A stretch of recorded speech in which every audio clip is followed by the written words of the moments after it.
Hello, welcome to way to news conclave, first conclave. 10 years అయిపోయింది ఆంధ్రప్రదేశ్ రాష్ట్రం ఏర్పడి.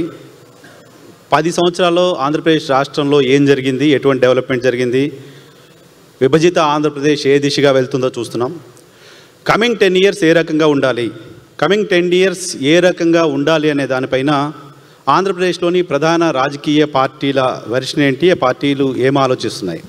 ఆంధ్రప్రదేశ్లో ప్రతిపక్ష పార్టీ లాస్ట్ 5 years ఆంధ్రప్రదేశ్ని రూల్ చేసిన పార్టీ వైఎస్ఆర్ కాంగ్రెస్ పార్టీ ఏమనుకుంటోంది, కమింగ్ 10 years ఆంధ్రప్రదేశ్ అభివృద్ధికి సంబంధించి వైఎస్ఆర్ కాంగ్రెస్ పార్టీ ప్లాన్స్ ఏంటి, ఎటువంటి ప్రణాళికలు వాళ్ళ దగ్గర ఉన్నాయి మాట్లాడదాం. వైఎస్ఆర్ కాంగ్రెస్ పార్టీ ముఖ్య నేత లాస్ట్ 5 years ఫినాన్స్ మినిస్టర్గా పనిచేశారు బుగ్గన రాజేంద్రనాథ్ రెడ్డి గారు. సో ఆంధ్రప్రదేశ్ సంబంధించిన అప్పులు, ఆంధ్రప్రదేశ్ సంబంధించిన ఆస్తులపైన బాగా అవగాహన ఉంటుంది. సజ్జల రామకృష్ణారెడ్డి గారు నాతో పాటు ఉన్నారు. సజ్జల రామకృష్ణారెడ్డి గారు గడిచిన 5 ఏళ్ళు ప్రభుత్వానికి సంబంధించిన కీలకమైన నిర్ణయాల్లో భాగస్వామిగా ఉన్నారు. ప్రభుత్వాన్ని, ప్రభుత్వ ఫంక్షన్ని చాలా దగ్గర నుంచి చూశారు. సో ఇద్దరు కీలకమైన నాయకులతో మాట్లాడి వైఎస్ఆర్ కాంగ్రెస్ పార్టీ విజన్ ఏంటి, కమింగ్ 10 years ఆంధ్రప్రదేశ్ భవిష్యత్తు పైన తెలుసుకుందాం. Hello sir, welcome. Welcome sir. ముందుగా రాజేంద్రనాథ్ రెడ్డి గారు, ఆంధ్రప్రదేశ్లో గడిచిన 10 yearsగా మనం వింటున్న మాట ఆంధ్రప్రదేశ్ అప్పుల పాలైపోయింది, ఆంధ్రప్రదేశ్ అప్పుల పాలైపోయింది అని. ఆంధ్రప్రదేశ్ వచ్చే 10 ఏళ్ళు అప్పులు చేయకుండా అప్పులు కట్టే పరిస్థితిలో ఉండాలంటే ఏం చేయాలి? అందరికీ నమస్కారం అండి. ప్రత్యేకంగా వైఎన్ఆర్ గారికి అండ్ వే టు న్యూస్ అందరికి కూడా. ఫస్ట్ సెషన్ కాబట్టి కొన్ని అడ్వాంటేజెస్, కొన్ని డిసడ్వాంటేజెస్. డిసడ్వాంటేజ్ ఏమంటే సెట్టింగ్ కొంచెం పట్టిందనమాట.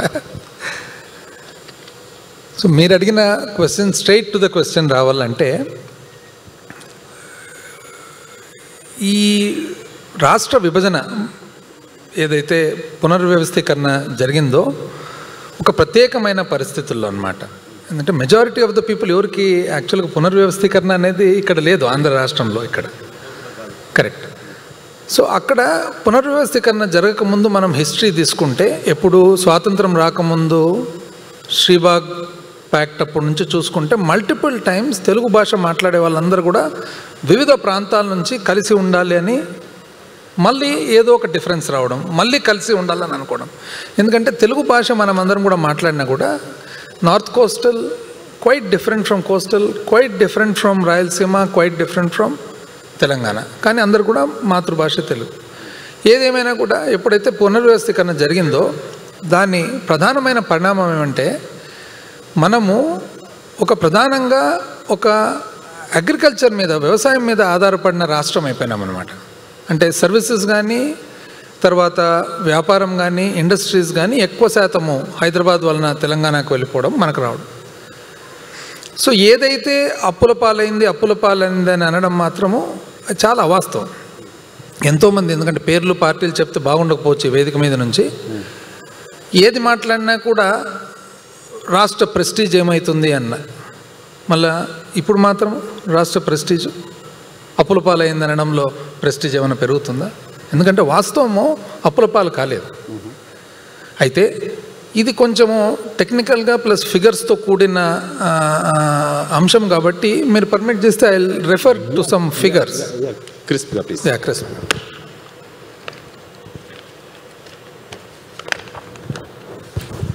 ఇక్కడ చూసినట్లయితే మనకు రాష్ట్ర పునర్వ్యవస్థీకరణ జరిగినప్పుడు దాదాపు 35% మనము ఏదైతే వ్యవసాయం మీద ఆధారపడి ఉన్నామో 5 సంవత్సరాల మొదటి పరిపాలన తర్వాత 35 కాస్త 5% పెరిగింది, 40 వరకు వచ్చింది. వ్యవసాయము ఏదైతే పెరిగిందో సర్వీసెస్ అండ్ సేవారంగము అండ్ ఇది మాత్రం తగ్గింది ఫస్ట్ 5 yearsలోనే. అయితే ఆ 5 yearsలోనే మనం గమనించినట్లయితే, మనం ఎప్పుడైనా కానీ కంపారిజన్ చేసుకున్నప్పుడు ఒక లాంగ్ పీరియడ్ కంపేర్ చేయాలి, లేదా కేంద్ర ప్రభుత్వంతో కంపేర్ చేయాలన్నమాట. సో కేంద్ర ప్రభుత్వంతో ఎందుకంటే మనము ఈ ఆగస్టు పోయిన ఆగస్టుతో, ఈ సెప్టెంబర్ పోయిన సెప్టెంబర్తో కరెక్ట్ కంపారిజన్ కాదు. కరెక్ట్. సో 2019, 20, 2020, 2021 కేంద్ర ప్రభుత్వం చూసుకున్నట్లయితే హయ్యెస్ట్ అప్పు చేయడం జరిగిందనమాట. కోవిడ్ వలన 2020, 2021లో ఒకటేసారి దాదాపు 60% వరకు డెట్ జిఎస్టీ అప్పు స్థూల ఉత్పత్తితో తీసుకున్నట్లయితే ఆ శాతం వరకు పోయిందనమాట. సో మనం కంపేర్ చేసుకునేటప్పుడు రాష్ట్రం అప్పులు అని అనడం మాత్రము ఆ పీరియడ్ కోవిడ్ పీరియడ్ కంపేర్ చేయడం చాలా తప్పు అవుతుందని. అయినా ఒకవేళ 2014 నుంచి 19 ఒక పీరియడ్గా, 19 నుంచి 24 వరకు ఒక పీరియడ్గా, ఎందుకంటే ఈ రెండు కూడా ఆర్థిక సంఘాలకు కరస్పాండ్ అయ్యేట్టుగా రెండు రాజకీయ పార్టీలు పరిపాలించినాయి కాబట్టి పరిణామం చూసుకుంటే 2015-16 నుంచి 19 వరకు చూసుకున్నట్లయితే కేంద్రం నుంచి మనకు ఏదైతే వాటా వచ్చిందో 3.7% వాటా వచ్చింది. 2019 నుంచి 24 చూసినట్లయితే కేంద్రం నుంచి మనకు 3 మాత్రమే వచ్చిందనమాట. అంటే కొన్ని వేల కోట్లలో తేడా వచ్చిందనమాట. అదేవిధంగా మనం ఒకవేళ ఇంతకుముందు చెప్పినట్లుగా కేంద్రము అప్పు శాతం చూసుకుంటే సహజంగా స్థూల ఉత్పత్తిలో ఏదైతే 50% కంటే తక్కువ ఉంటుందో 2020-21లో 60.7%కి వెళ్ళిపోయిందనమాట.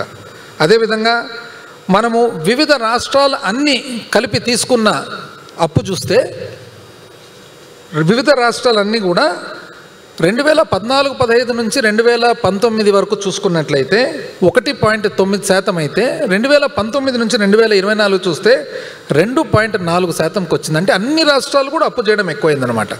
అదేవిధంగా ఏదైతే కేంద్రం నుంచి రావాల్సిన వాటా చూసుకున్నట్లయితే 2014-19 నుంచి 2019 వరకు చూసుకున్నట్లయితే ఫస్ట్ 5 సంవత్సరాలు 47% మరి కేంద్రం నుంచి పన్నుల్లో వివిధ దాంట్లో మనకు వాటా వస్తే 46% మాత్రమే 2019 నుంచి 24 వరకు వచ్చిందనమాట. ఇది కాక మామూలుగా మనకు ఒక పరిమితి ఉంటుంది, ఆ పరిమితిలోకే మనము అప్పు చేయాలన్నమాట. అట్లాంటిది 2014 నుంచి 2019 వరకు చూసినట్లయితే పరిమితి దాటి 29,000 కోట్లు అప్పటి ప్రభుత్వం అప్పు చేస్తే అదంతా కూడా మేము దిద్దాల్సి వచ్చింది. మేము మాకు సంబంధం లేదు.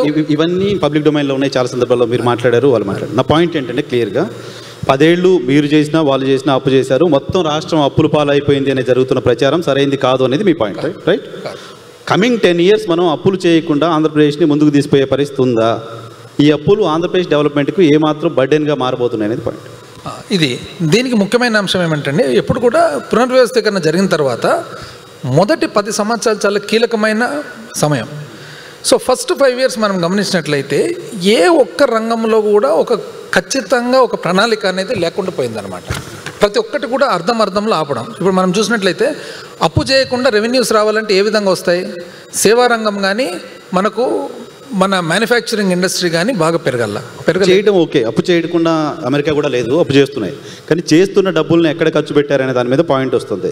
మీరు ఫస్ట్ 10 yearలో మొత్తం 3 లక్షల కోట్లు 4 లక్షల కోట్లు చంద్రబాబు నాయుడు అప్పు చేశారు అని మాట్లాడారు. తర్వాత మీరు వచ్చిన తర్వాత 10 లక్షల కోట్లు 15 లక్షల కోట్లు అప్పు చేశారు. తప్పు. కేంద్ర ప్రభుత్వం పార్లమెంట్లో చేయలేదు. కేంద్ర ప్రభుత్వం పార్లమెంట్లో చెప్పిన లెక్కలు, ఈ రాష్ట్ర ప్రభుత్వం అసెంబ్లీలో చెప్పిన లెక్కలు చూసినప్పుడు వాస్తవాలు ఏంటో ప్రజలకు తెలిస్తే సరే వదిలేద్దాం. అది నా పాయింట్. లేదు, మళ్ళీ అప్పులు చేయడం తప్ప ఆంధ్రప్రదేశ్ సస్టైన్ అయ్యే పరిస్థితి లేదా? ఆంధ్రప్రదేశ్ ఇన్కమ్ని పెంచడానికి సంబంధించిన ప్లాన్ ఏంటి? వైఎస్ఆర్ కాంగ్రెస్ పార్టీ దగ్గర ఉన్న ప్లాన్ ఏంటి? మేము 2019 నుంచి 24 వరకు చేసిన పరిపాలన ఏమంటే, ఒకటి, ఆ రోజు ఆనాటికి మనకు ఫస్ట్ హ్యూమన్ క్యాపిటల్ డెవలప్మెంట్ అన్నమాట.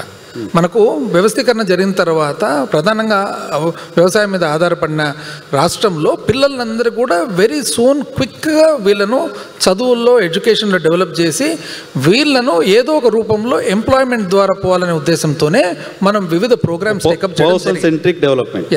ఎస్, అదొకటి. దాంతోపాటు ఏదైతే బయట పబ్లిక్ వివిధ రంగాల ద్వారా ఒక అవాస్తవమైన ప్రచారం జరిగిందో అదంతా తప్పు. నిజం చెప్పాలంటే ఒకవేళ ఇండస్ట్రియల్ డెవలప్మెంట్ కానీ, ఒకవేళ ఇండస్ట్రియల్ ఎస్టేట్స్ కానీ, స్కిల్ డెవలప్మెంట్ కానీ, ఎడ్యుకేషన్ కానీ, మనం చేసిన ఇన్వెస్ట్మెంట్ పెట్టుబడి ఏదైతే స్కూల్స్ మీద కానీ, విద్య మీద, వైద్యం మీద ఏది చూసినా కూడా ఇవన్నీ కూడా వెరీ క్విక్ రూట్, చాలా ఫాస్ట్గా మనం డెవలప్ అయ్యేదానికి, ఆ డెవలప్మెంట్ ద్వారా మనకు సర్వీస్ సెక్టర్ కానీ మ్యానుఫ్యాక్చరింగ్ సెక్టర్ కానీ డెవలప్ అయ్యేదానికి పునాది వేయడం జరిగిందనమాట. అంటే ఏదైతే మనము ఇన్వెస్ట్ చేసినామో, పబ్లిక్ మీద ఇన్వెస్ట్ చేసినామో అతి త్వరగా రిటర్న్స్ వచ్చేటట్లుగా, అతి త్వరగా కమింగ్ 10 years మీరు లాస్ట్ 5 years మీరు ఇన్వెస్ట్ చేసింది ఏదో కమింగ్ 10 yearsలో వస్తుందా రికరింగ్? మనకు ఖచ్చితంగా కదండి. వాట్ ఎవర్ ఇప్పుడు ఈరోజు మీరు గమనియండి, దేశవ్యాప్తంగా కూడా ఇంగ్లీష్ లాంగ్వేజ్ అనేది మన పిల్లలు స్కూల్స్లో మాట్లాడగలుగుతున్నారంటే are we not preparing them for the coming days? ఈరోజు స్కూల్స్ అన్ని డెవలప్ అయినాయనంటే are we not preparing them? Skill development ఒకసారి చూడండి, స్కిల్ డెవలప్మెంట్లో జరిగిన ఏదైతే ఇంప్రూవ్మెంట్ ఉందో are we not preparing them? Almost ప్రతి ఒక్క ఐటీఐ కానీ, పాలిటెక్నిక్ కానీ, నర్సింగ్ ఇన్స్టిట్యూట్ కానీ, ఇవన్నీ కూడా we have actually tied up with ఎవరితో? టైడప్ విత్ ఇండస్ట్రీని పార్టిసిపెంట్స్గా పెట్టడం జరిగిందనమాట. సో ఇవన్నీ కూడా ఎట్లా క్విక్గా, ఇప్పుడు మనము ఏదో 10 సంవత్సరాల తర్వాత, ఏదో 20 సంవత్సరాల తర్వాత ఇంకా ఏదేదో పెద్ద పెద్ద చెప్పేదానికి, వాస్తవానికి మన పబ్లిక్ ఏ పరిస్థితిలో ఉన్నారు, ఈ పరిస్థితిలో ఉన్న పబ్లిక్ను క్విక్గా చేయాలంటే మా ప్రభుత్వం కానీ, మా స్టూడెంట్స్ మీద యూత్ మీద ఇన్వెస్ట్ చేయడం జరిగింది. Of course it will take little time. నాకు సింగిల్ లైన్ ఆన్సర్ చెప్పగలరా? వచ్చే 10 ఏళ్ళు ఇప్పుడు పెరుగుతున్న స్థాయిలో, ఇప్పుడు చేస్తున్న స్థాయిలో అప్పులకు సంబంధించిన గ్రోత్ రేట్ ఉంటుంది లేదు తగ్గుతుంది? తగ్గించగలం? ఇప్పుడు ఒకటి చూడాలండి, మేము వాస్తవానికి అందుకని ఈ ఫిగర్స్ ఇస్తే తప్ప ఇది క్లారిటీ ఉండదన్నమాట. అప్పులు 10 లక్షల కోట్లు లేవు. మీరు టీడీపీ కంపారిజన్ వద్దు ఇప్పుడు కదా. మీరు ఒక 5 ఏళ్ళు పరిపాలించారు, వాళ్ళు 5 ఏళ్ళు పరిపాలించారు, ఏం జరిగిందో ప్రజలు చూశారు, 2 సార్లు వాళ్ళకోసారి మీకోసారి తీర్పు చెప్పారు. The ends the matter. నేను అంటుంది కమింగ్ 10 ఇయర్స్ కోసం అప్పులు చేయకుండా ఆంధ్రప్రదేశ్ సస్టైన్ అయ్యే పరిస్థితి మీకేమైనా కనపడుతుందా? 5 సంవత్సరాలు ఫైనాన్స్ మినిస్టర్గా పనిచేసి ఈ ప్రభుత్వం ఏదైతే నిర్ణయాలు తీసుకుంటున్నారో, ఏ ప్రయారిటీస్, వాళ్ళ ప్రయారిటీస్ చూసినట్లయితే అప్పు మాత్రము మాకంటే డబుల్ చేస్తున్నారు. మేము 3 లక్షల చిల్లర కోట్లు 5 సంవత్సరాలు చేస్తే 1,80,000 కోట్లు 50% 1 ఇయర్లోనే చేయడం జరిగింది, ఒక్క సంవత్సరంలో. పోనీ చేసిన డబ్బులు ఎక్కడ పోతున్నాయని చూస్తే ఎక్కడ కూడా స్థిరంగా ఎక్కడ కనపడుతుంది? డెవలప్మెంట్ మీద పెడుతున్నట్టు ఎక్కడ కనపడుతుందండి? ఆంధ్రప్రదేశ్కి ఒక రాజధాని లేదు. మీరు ఇంతకుముందు చెప్పారు, రాష్ట్ర విభజన జరిగినప్పుడు పదే విడిపోయి వచ్చాం. మద్రాసు నుంచి వచ్చాం, నష్టం జరిగింది. హైదరాబాద్ డెవలప్ చేసాము, బయటకు వచ్చాం, నష్టం జరిగింది. ఇప్పుడు ఆంధ్రప్రదేశ్కి ఒక క్యాపిటల్ కావాలనే ఎమోషన్ ఉంది కదా, దానిపైన ఖర్చు పెట్టడం నిరర్థకంగా ఎలా కనపడుతుంది మీకు? ఇప్పుడు ఒక ఉమ్మడి కుటుంబం తీసుకుందామండి, ఇద్దరు అన్నదమ్ములు ఉంటారు, భాగాలు పోతారు ఏదో రోజు ఏ కారణం వలనో. భాగాలు పోయినప్పుడు ఒకరికేమో వ్యాపారం వస్తుంది, ఒకరికి వ్యవసాయం వస్తుంది. సిమిలర్ అనుకోండి. ఇప్పుడు వ్యవసాయం వచ్చిన తమ్ముడు కానీ అన్న కానీ మళ్ళీ కోలుకొని ఒక స్థాయికి రావాలంటే ఇమ్మీడియట్గా తన వ్యవసాయాన్ని ఇంప్రూవ్ చేసుకుంటాడా, లేదా తను వ్యాపారం చేసేదానికి ప్రయత్నం చేస్తాడా, లేదా ఇంకొక మార్గాన మన ఇన్కమ్ పెంచుకునే దానికి చూస్తారా, లేకుంటే పెద్ద బంగ్లా కట్టుకుంటారా? కేర్ ఆఫ్ అయితే ఉండాలిగా. అంటే రాష్ట్రం అంటే ఏంటి అంటే క్యాపిటల్ అయితే కనపడాలి. అక్కడ మనం చూడాల్సినది మనకు పబ్లిక్ ఇచ్చిన మ్యాండేటు ఒక రాజధాని అవసరం కాబట్టి కట్టమనే, ఒక నగరం కట్టమనే. రాజధాని నగరం కట్టమని అయితే ఇవ్వలేదు కదా. మీరు రాజధాని కట్టాలంటే దాని పద్ధతి దానికి ఉంటుంది. మీరు ఎక్కడ కావాలంటే అక్కడ కట్టుకోవచ్చు, ఇంకోటి చేయొచ్చు, కానీ దాని పద్ధతి దానికి ఉంటుంది. కానీ నగరమే కట్టాలని చూస్తే అది వీలవుతుందా? ఈ పరిస్థితుల్లో ఇప్పుడు నేను ఒక వైట్ పేపర్ అనేది ఒకటి నేను చూడడం జరిగిందనమాట అమరావతి మీద. ఈ కొత్త ప్రభుత్వం వచ్చిన తర్వాత ప్రజెంట్ చేసిండేది. దాంట్లో మొదలు పెట్టడమే ఏం మొదలు పెడతారంటే, మనం ఆర్థికంగా చాలా ఇబ్బందుల్లో ఉన్నాము, రాష్ట్ర విభజన తర్వాత ఇబ్బందుల్లో ఉన్నాము, రాష్ట్ర విభజన తర్వాత ఇబ్బందులు వచ్చినాయి, అన్నీ బాగుంది. కానీ ఇబ్బందుల్లో ఉన్నప్పుడు ఏదైతే మనం మన దగ్గర ఉన్న మినిమం డబ్బులు ఉన్నాయో దాన్ని ఏ విధంగా ఖర్చు పెట్టబోతున్నామో, ఎంత క్విక్గా రిటర్న్స్ వస్తాయి, ఏ విధంగా మనం అప్పు చేస్తే ఆ అప్పును ఏం చేయాలి, పబ్లిక్ మీద ఇన్వెస్ట్ చేయాలన్నా లేకుంటే మనము 1,00,000 కోట్లతో ఒక నగరం కట్టుకునేదానికి పోవాలని అనేది ప్రశ్న. సో అప్పుడు మీకు ఒక అవకాశం ఇచ్చారు. మీకు ఒక అవకాశం ఇచ్చినప్పుడు నగరం నిర్మాణం కాకుండా రాజధాని నిర్మాణం చేద్దాం పోనీ అని ఎందుకు అనుకోలేదు మీరు అప్పుడు? అందుకని ఇప్పుడు మేము ప్రభుత్వం ఏర్పాటు చేసుకున్న తర్వాత first year settling down time, 2 years, దాని తర్వాత కోవిడ్ వచ్చింది. ఈలోపు ఇవన్నీ గమనించిన తర్వాత మనకు అర్థమైండేది ఏమంటే, ఇప్పుడు పబ్లిక్ మనకి ఇచ్చిన మ్యాండేటు పరిపాలన కోసం ఒక రాజధాని పెట్టమని చెప్పేసి, మనకు ఏదైతే ఉత్తర కోస్తా ఎంత ఇంపార్టెంటో కోస్టలాంధ్ర కూడా ఈక్వల్లీ ఇంపార్టెంట్, రాయలసీమ కూడా ఈక్వల్లీ ఇంపార్టెంట్, సమానమైన ఇంపార్టెన్స్. అందుకని నేను మొదలు పెట్టడంతోనే శ్రీబాగ్ ప్యాక్ట్ నుంచి చెప్పిండేదన్నమాట. అయితే ఇందులో డీసెంట్రలైజ్డ్ డెవలప్మెంట్ ద్వారా అన్ని చోట్ల కూడా అభివృద్ధి చేస్తూ, ఇండస్ట్రియల్ ఎస్టేట్స్ అభివృద్ధి చేస్తూ, రోడ్స్ తెచ్చి, ఏదైతే పోలవరం ప్రాజెక్ట్ ఉందో పోలవరం ప్రాజెక్టును త్వరగా కంప్లీట్ చేస్తూ, అదేవిధంగా మనకు ఆ సమయానికి నగరాలు కట్టేంత శక్తి, సామర్థ్యము, స్తోమత ఎవరికీ ఉండదు. కాబట్టి ఈరోజు హైదరాబాద్ వెలిసిందంటే 400 సంవత్సరాలు పట్టింది. నగరం కట్టే స్తోమత లేదు, నగరం కట్టడం వైబిలిటీ కూడా కాదు, డబ్బులన్నీ తీసిపోయి నగరం పై ఎలా పెడతాం మీ పాయింట్. నా పాయింట్ ఏంటంటే, నగరం కాదు రాజధాని అంటే 4 బిల్డింగ్స్ అయినా కట్టి ఉండొచ్చు కదా, అది కూడా ఎందుకు మీరు చేయలేకపోయారు అనే పాయింట్ రేజ్ అవుతుంది కదా. అంటే కోర్టు ఉన్నింది కదా, జ్యుడిషియల్ సబ్జుడిస్ ఇష్యూ కాబట్టి మేము ఆగాల్సి వచ్చింది. బట్ ఆ రోజు మాత్రము మనము సర్వీస్ రంగం ఇంప్రూవ్ కావాలి క్విక్గా. సర్వీస్ రంగం ఇంప్రూవ్ కావాలంటే మనకు ఐటీ సర్వీసెస్ అనేది క్విక్గా పెరగాలి. ఐటీ సర్వీసెస్ క్విక్గా పెరగాలంటే దానికి అన్నిటికీ అనుకూలమైన స్థలం వైజాగ్ అనేది తేల్చడం జరిగింది. అదేవిధంగా అగ్రికల్చర్ ఇంప్రూవ్ కావాలి, ఎడ్యుకేషన్ ఇంప్రూవ్ కావాలి. దానికి సరైన ప్లేసు మనకు గుంటూరు అండ్ విజయవాడ. అదేవిధంగా మనకు బ్యాక్వర్డ్ రాయలసీమ ఉంది. బ్యాక్వర్డ్ రాయలసీమకు మనకు ఇరిగేషన్ అవసరం కాబట్టి మనము పోతిరెడ్డిపాడు నుంచి నీళ్ళు వచ్చేదానికి ప్రయత్నం. ఇవన్నీ ప్లాన్డ్గా, అంటే మనకున్న లిమిటెడ్ టైంలో లిమిటెడ్ రిసోర్స్. ఎందుకంటే పబ్లిక్ మనకి ఇచ్చేది 5 years. సో 5 yearsలో ఏం చేయగలుగుతాం? అందుకని నేను 30 ఏళ్ళ తర్వాత ఏదో జరిగిపోతుందంటే మనకి ఇచ్చిండేది 5 years కదా. 5 years అయినా 30 ఏళ్ళకి ముందు 30 ఏళ్ళ తర్వాత ఏం జరుగుతుంది దానికి ఇప్పుడు ఫౌండేషన్ అవసరం ఉంటుంది. చివరికి ఒక చిన్న క్వశ్చన్ తీసుకొని సజ్జల గారి దగ్గరికి వెళ్తాను. సో మీరు ఇప్పుడు రాజధాని పైన ఈ ప్రభుత్వం పెడుతున్న ఖర్చు నిరర్ధకంగా చూస్తున్నారా? అంటే ఒకటండి, ఇప్పుడు పబ్లిక్ మనకి ఇచ్చిన మ్యాండేట్ రాజధాని కట్టమనే, నగరం కట్టమనే ఫస్ట్ పాయింట్. సో రాజధాని మీద ఎంతన్నా కట్టండి, అడ్మినిస్ట్రేటివ్ బిల్డింగ్ రాజధాని కట్టమని కనబడుతోంది. గత సర్కారు హామీ ఇచ్చి వచ్చింది కదా, నవనగరాల నిర్మాణం చేస్తామని హామీ ఇచ్చింది, దానికోసం భూములు తీసుకుంది, దానికి సంబంధించిన అప్రూవల్ తీసుకుంది, అదే చెప్పి ఓట్లు అడిగింది, జనం ఓట్లు వేశారు. హామీలు 2 రకాలు కదండి. ఒక హామీ వచ్చేసి మనం నిజంగా చేయాలనుకునేది, ఒక హామీ ఎలక్షన్ పర్పస్ కోసం ఇచ్చే హామీ. మళ్ళీ ఇది ఏ హామీ ఉంటాయి? అట్లా 2 ఉంటాయా? ఏ హామీ కింద వస్తుందో ఇది? మరి రాజధాని కడతాం, అమరావతి పెద్ద ఎమోషన్, అమరావతి కోసం ఉద్యమాలు జరిగాయి, జనాలు కోరుకున్నారు. We completely understand the sentiments and emotions. మనం ఒకటి చూస్తే, ఆ బుక్ చూస్తే ల్యాండ్ పూలింగ్ ద్వారా ల్యాండ్ తీసుకోవడం జరిగింది. 28,000 రైతులు 30,000 ఎకరాలు. అంటే అర్థమేమి? ఇంచుమించు ఒక్కొక్క రైతు ఒక ఎకరా, దాదాపు చిన్న రైతు. ఇంతకాలం కూడా చిన్న రైతు పాపం ఎంతో కష్టపడి ఎంతో చేసుకుంటూ వచ్చి, ఎవరైనా మీరైనా నేనైనా ఒక విలువ వస్తుందంటే ఎవరైనా కానీ ఇంట్రెస్ట్ చూపుతారు, ఆశపడతారు. కానీ మనం పాలిచ్చే వాళ్ళము ఇది కరెక్టా? అది రివర్ ఫ్లడ్ ప్లేన్. సో ఇప్పుడు మీరు మాట్లాడుతుంది మళ్ళీ వైసీపీ గెలిస్తే రాజధాని ఏమైపోతుందనే అనే ఆందోళన అట్లే ఉంచుతున్నారు జనాల్లో. ఇప్పుడు నేను చెప్పేది ఏమంటే, అందుకని రాజధాని నగరమా? నా పాయింట్ అంతా రాజధాని అంటున్నారు వాళ్ళు, నగరం నగరం అంటారు. మీరు వస్తే మీ ప్రయారిటీ రాజధాని. వాళ్ళు ఏమంటున్నారు? రివర్ ఫ్లడ్ ప్లేన్ మీద కడతామని అంటున్నారు. దానివల్ల కాస్ట్ ఆఫ్ కన్స్ట్రక్షన్ కానీ ఇది కానీ ప్రాక్టికాలిటీ కానీ. రివర్ ఫ్లడ్ ప్లేన్ అంటే ఏమి? నీళ్లు పైకి వస్తాయి, నీళ్లు లోపలికి పోతాయి. సో ఎన్ని కెనాల్ను ఎన్ని చేస్తే ఇది వీలవుతుంది దీన్ని కంట్రోల్ చేసేదానికి? పాపం అమాయక ప్రజలు ఉన్నారు కదా, అమాయక ప్రజలకు మనం ఏదైతే ఇప్పుడు నిర్ణయం తీసుకునేది వాళ్ళకి న్యాయం చేసినట్ల అన్యాయం చేసినట్ల అనేది మన పాయింట్ అన్నమాట. Right sir, thank you. Sajjala Ramakrishna గారు నమస్తే సార్. గడిచిన 5 ఏళ్ల కాలంలో ఆంధ్రప్రదేశ్లో వైఎస్ఆర్ కాంగ్రెస్ పార్టీని వ్యతిరేకించే వాళ్ళ నుంచి వచ్చిన విమర్శలు, జగన్మోహన్ రెడ్డి ఎదుర్కొన్నాడో తెలియదు కానీ ఆయనకంటే ఆల్మోస్ట్ 1-2 ఎక్కువ మీరే ఎదుర్కొన్నారు. కారణం ఏంటో మీకు తెలుసు. సో చాలామంది మిమ్మల్ని ముద్దుగా సకల శాఖల మంత్రిగా అని కూడా విమర్శలో ముద్దుగానో పిలిచేవాళ్ళు. చాలా గౌరవించారు కదా సకల శాఖ మంత్రిగా. సో ఇప్పుడు ఏంటి సార్, పొలిటికల్గా మీరు మొత్తం 5 years 10 yearsలో సంక్షేమ కార్యక్రమాలకే తీసుకెళ్లి డబ్బులు పెట్టేశారు, పప్పు బెల్లలాగా పనిచేశారు లాంటి ఒక విమర్శ వైసీపీ ఫేస్ చేస్తోంది. కమింగ్ 10 years మళ్ళీ వైసీపీ రూల్లోకి వస్తే ఎలా ఉండబోతోంది? కమింగ్ 10 years ఆంధ్రప్రదేశ్ డెవలప్ కావాలంటే, సంక్షేమంలో కూడా మీరు అనుకున్నాయని ముందుకు తీసుకెళ్లాలంటే ఏం జరగాలి? What is your blue print, what is your action plan YSR Congress party? First of all we should thank this platform way to news. వీళ్ళకు సంబంధించి వీళ్ళు పెట్టిన టాపిక్ కూడా 10 years down the line, way forward ఎట్లుంటుంది విజన్ అన్నారు. ఐ థింక్ దీనికి సంబంధించి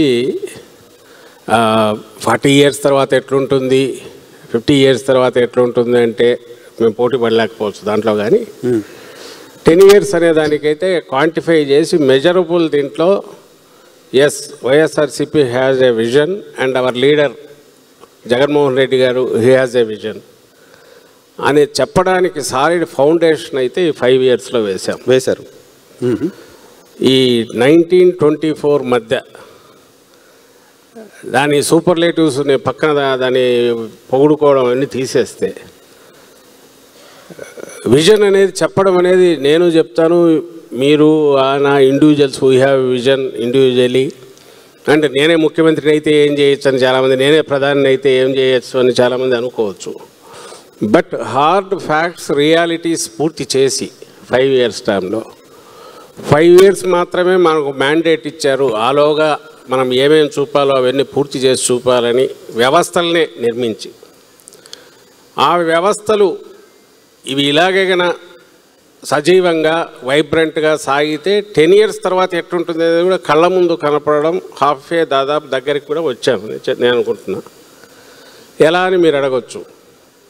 ఇవి అందరికీ బహుశా ఏ రాష్ట్రంలో కూడా ఇంత అతి తక్కువ కాలంలో ఎక్స్పీరియన్స్ కానివని కొత్త వ్యవస్థలు, మీకు డెలివరీ మెకానిజం సిస్టమ్, అడ్మినిస్ట్రేషన్ కావచ్చు, రియాక్ట్ అయ్యే సిస్టమ్, రెస్పాండ్ అయ్యే సిస్టమ్ గవర్నమెంట్ వైపు నుంచి కావచ్చు, అవసరమైన చోట, అనవసరమైన చోట వేలు పెట్టకుండా డీబీటీ లాంటి మెథడ్స్, కరప్షన్ స్కోప్ లేకుండా డైరెక్ట్ బెనిఫిట్ ట్రాన్స్ఫర్ సిస్టమ్ ద్వారా గవర్నమెంట్ టు బెనిఫిషరీ ఒక్క రూపాయి వృధా కాకుండా చేర్చడం కావచ్చు.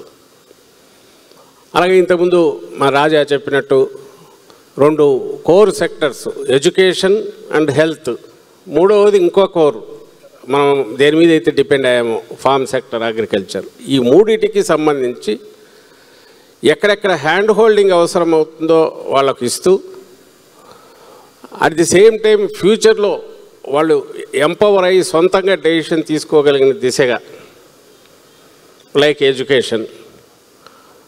ఎడ్యుకేషన్లో ఈరోజు మన ఫ్రీ మార్కెట్సే డామినేట్ చేసి నిర్ణయాత్మక పాత్ర వహిస్తున్నప్పుడు, గ్లోబలైజేషన్ అనేది రియాలిటీ అయినప్పుడు, globalization in all senses 80s 90sతో పోలిస్తే ఈరోజు క్రాస్ కల్చరల్ ఇది చాలా మామూలు అయిపోయాయి బికాజ్ ఆఫ్ కమ్యూనికేషన్. దీంతో అలాగే ఇక్కడ నుంచి మొబిలిటీ విపరీతంగా పెరిగింది.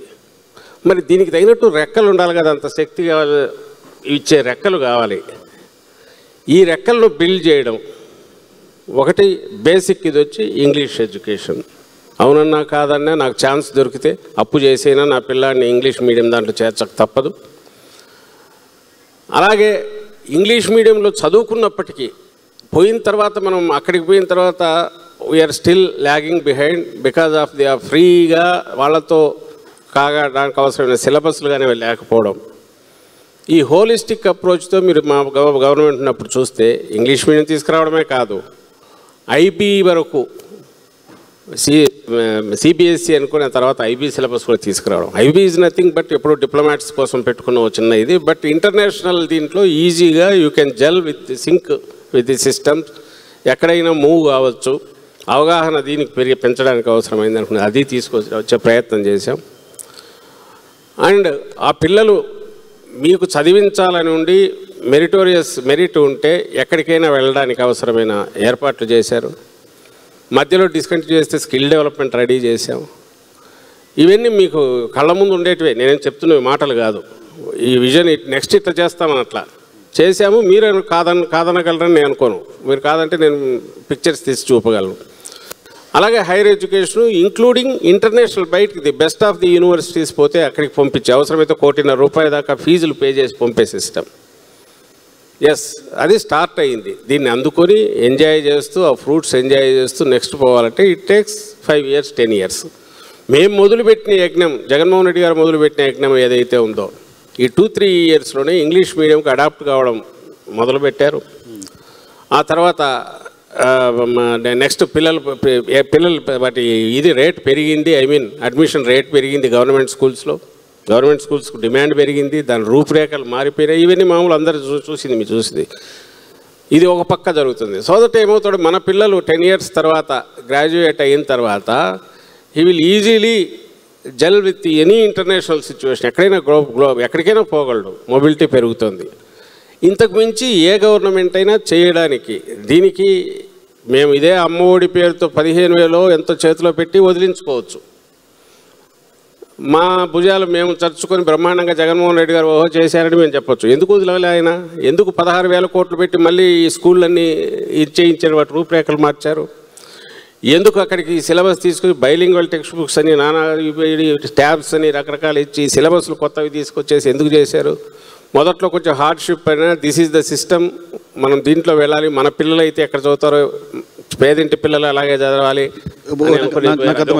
ఇంతకుముందు రాజేంద్ర రెడ్డి గారు చెప్పింది, మీరు చెప్పింది ఓ పర్సన్ సెంట్రిక్ డెవలప్మెంట్ జరగాలి, పర్సన్ డెవలప్ అవుతే స్టేట్ డెవలప్ అవుతుంది అనే పర్సెప్షన్లో పనిచేసుకుంటూ వచ్చారు. దానికోసం ఎడ్యుకేషన్ నాట్ ఓన్లీ ఇక్కడ డెవలప్ కావడం కాదు, వాళ్ళు ఎక్కడికి వెళ్ళినా మన ఎక్స్పాండ్ చేసాం, మన హొరైజన్స్ ఏపీ కాదు, ఎక్కడికి పోయినా ఆంధ్రప్రదేశ్ నుంచి వచ్చిన హ్యూమన్ రిసోర్స్ని స్కిల్డ్గా చేసి పంపించాలనుకున్నారు. హ్యూమన్ రిసోర్స్ని స్కిల్డ్గా చేసి మొత్తం ప్రపంచానికి మీరు పంపించాలనుకున్నారు. దానికి సంబంధించి ఎంపవర్ చేసే ప్రయత్నం చేశారు స్టూడెంట్స్ని. కానీ మొత్తం అందరూ ఆంధ్రప్రదేశ్ వైపు చూసేలా, మొత్తం అందరూ ఆంధ్రప్రదేశ్ వైపు వచ్చేలా, ఇక్కడ పెట్టుబడులు పెట్టేలా, ఇక్కడ కంపెనీలో పెట్టేలా ఏం చేశారు అంటే? అది కూడా జరుగుతుంది కదా. ఇప్పుడు దీంతో పాటు ఫస్ట్ 2 years కన్నా కోవిడ్ లేకపోతే you would have seen a further ఇంకొంచెం ఇంప్లిమెంట్ చేసి పూర్తి చేసేవాళ్ళం మేము. దానికి సంబంధించి కూడా వస్తే మీకు వచ్చింది మనకున్న కోస్ట్ లైన్ 1000 kilometers దాకా ఉన్న కోస్ట్ లైన్ ఏదైతే ఉందో that is the main asset మనకున్నది. In addition to agriculture rivers మనకున్న రివర్ బెడ్స్ వీటితో పోలిస్తే కోస్ట్ లైన్ ఉంది. దాన్ని బేస్ చేసుకుని మనకు ఇండిపెండెన్స్ తర్వాత మనకు అడిషనల్గా వచ్చింది కృష్ణపట్నం, గంగవరం 2 పోర్ట్లు, కాకినాడ చిన్నది యాంకరేజ్ పోర్ట్ దగ్గర బెర్తులు వచ్చాయి వస్తే. అలాంటిది జగన్మోహన్ రెడ్డి గారు ఈ 3 yearsలోనే 5 years కూడా మాకు లేదు, 2 years 2.5 yearsలోనే రామాయపట్నం ఆల్రెడీ పూర్తిగా వచ్చింది మేజర్ పోర్టు. మనకు అక్కడ భావనపాడు అదే మూలపట్నం పేరు మార్చిన భావనపాడు అక్కడ పూర్తిగా వచ్చింది, సగమైంది 30% దాకా.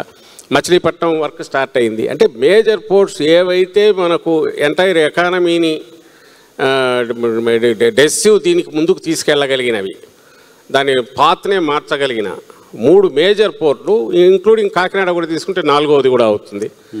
వీటికి పునాదులు వేయడమే కాదు చాలా వరకు పూర్తి కూడా చేశాము. 10 ఫిషింగ్ హార్బర్లు కొత్తగా పెట్టాము. ఈరోజు ఆఫ్ కోర్స్ ఈ గవర్నమెంట్ వాళ్ళు క్లెయిమ్ చేసుకుంటున్నారు మా అన్నట్టు. అవి ఎంటైర్ ఎకానమీని మార్చేస్తాయి. మేము కన్నా కంటిన్యూ అయ్యింటే ఇప్పటికి ఆ పోర్టు రామాయపట్నం ఓపెన్ అయ్యిండేది, మేము మచిలీపట్నం సుమారుగా పూర్తి అయ్యేది. ఈ 5 years కన్నా కంటిన్యూ అయితే 1924 తర్వాత 24-29 వైఎస్ఆర్సీపీ వస్తే మీకు మేము మొదలుపెట్టిన వాటిలో ఈ ఎకనామిక్ హబ్స్ ఏ ఉన్నాయో ఇవి పూర్తి అయ్యేవి. Medical hubs 17 medical colleges hospitals ద్వారా అవి పూర్తి అయ్యేవి.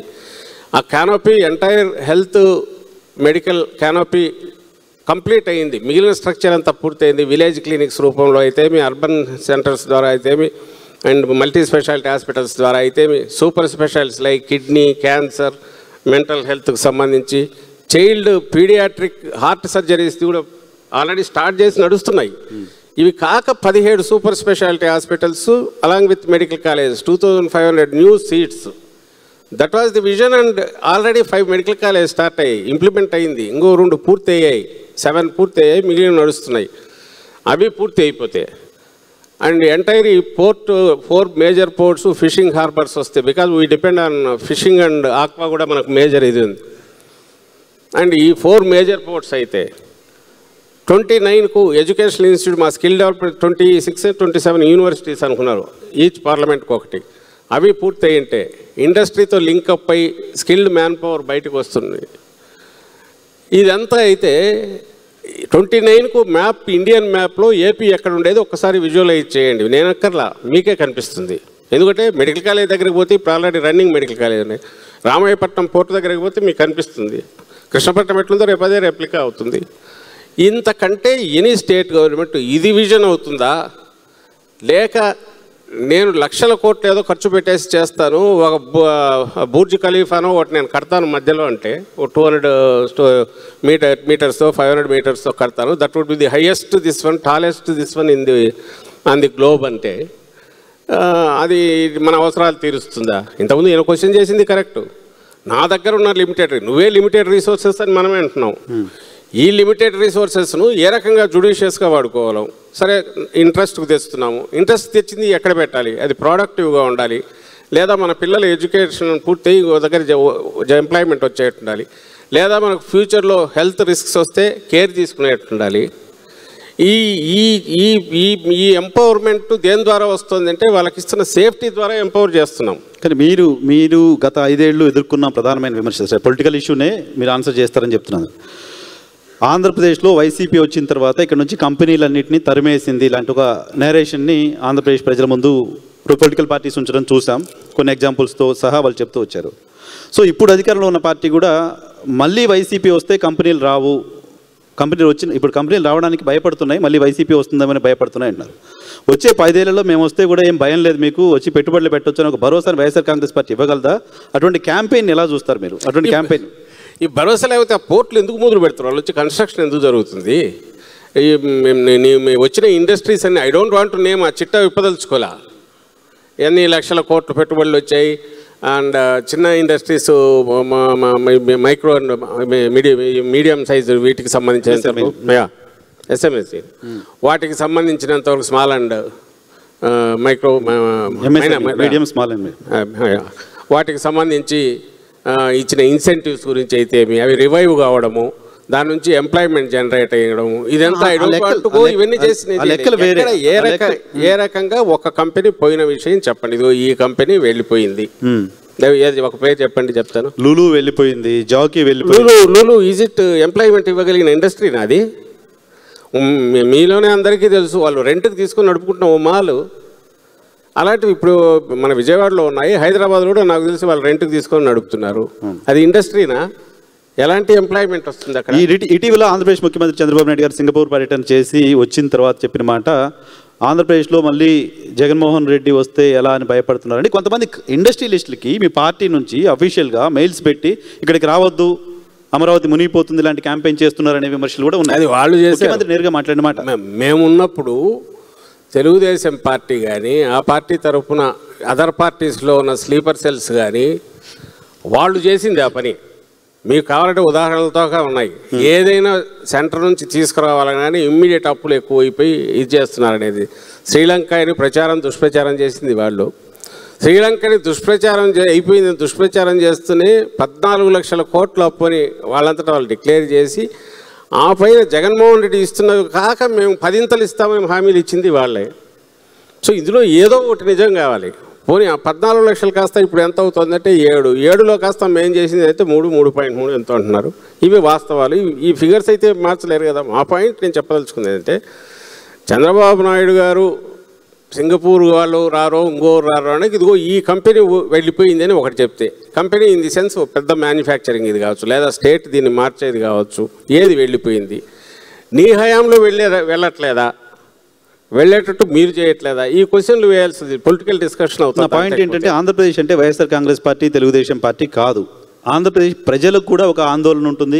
ఈ పార్టీల కొట్లాట కారణంగా, పార్టీల మధ్య వెండెట్ట పాలిటిక్స్ కారణంగా కంపెనీస్ రాకుండా పోతున్నాయేమో, ఆంధ్రప్రదేశ్లో ఒక హెల్దీ అట్మాస్ఫియర్ లేకుండా పోతుందేమో, అటువంటి ఆందోళన అయితే ఉంటుంది కదా. దాన్ని క్లియర్ చేయాల్సిన బాధ్యత, అడ్రస్ చేయాల్సిన బాధ్యత పొలిటికల్ పార్టీస్. ఖచ్చితంగా దాన్ని అస్వేజ్ చేయాల్సిన బాధ్యత పొలిటికల్ పార్టీస్. మీరు అవునన్నా కాదన్నా ఇక్కడ 2 major political parties, YSRCP, Telugu Desam party. వేరే పార్టీలన్నీ ఉండొచ్చు, డెమోక్రసీలో పార్ట్గా ఉండొచ్చు, కానీ ఓ డెసిషన్ తీసుకోగలిగి మళ్ళీ ప్రభుత్వంలోకి రాగలిగినటువంటి ఈ 2 పార్టీలు, దాంట్లో డౌట్ లేదు.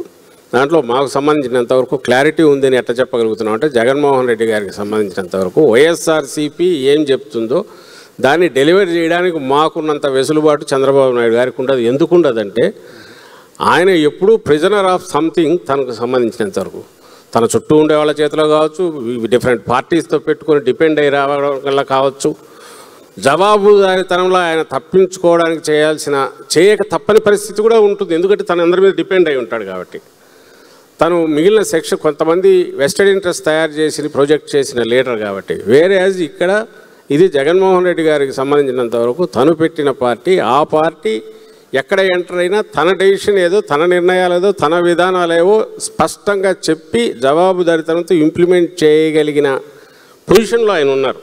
ఎందుకంటే తను పెట్టుకోలేదు కాబట్టి ఇంతవరకు. ఈ 2 ఒకటి. సెకండ్ థింగ్, మీరు చంద్రబాబు నాయుడు గారు మాట్లాడే మాటలు ఏవి చూసినా, ఎక్కడ చూసినా ఆయన జగన్మోహన్ రెడ్డి గారు ఏది కాదో ఆ పిక్చర్ ప్రొజెక్ట్ చేసి ఇదిగో ఇది జగన్మోహన్ రెడ్డి అని చూపించి నమ్మించే ప్రయత్నం చేస్తున్నారు. చాలాసార్లు సక్సెస్ కూడా అవుతుంటారు, ఆయనకున్న మీడియా పవర్ వల్ల కావచ్చు, దాని మీదే ఆయన ఫోకస్ పెట్టడం వల్ల. కానీ నేనంటున్నది రియాలిటీలో మీరు చూడండి అని అడుగుతున్నా.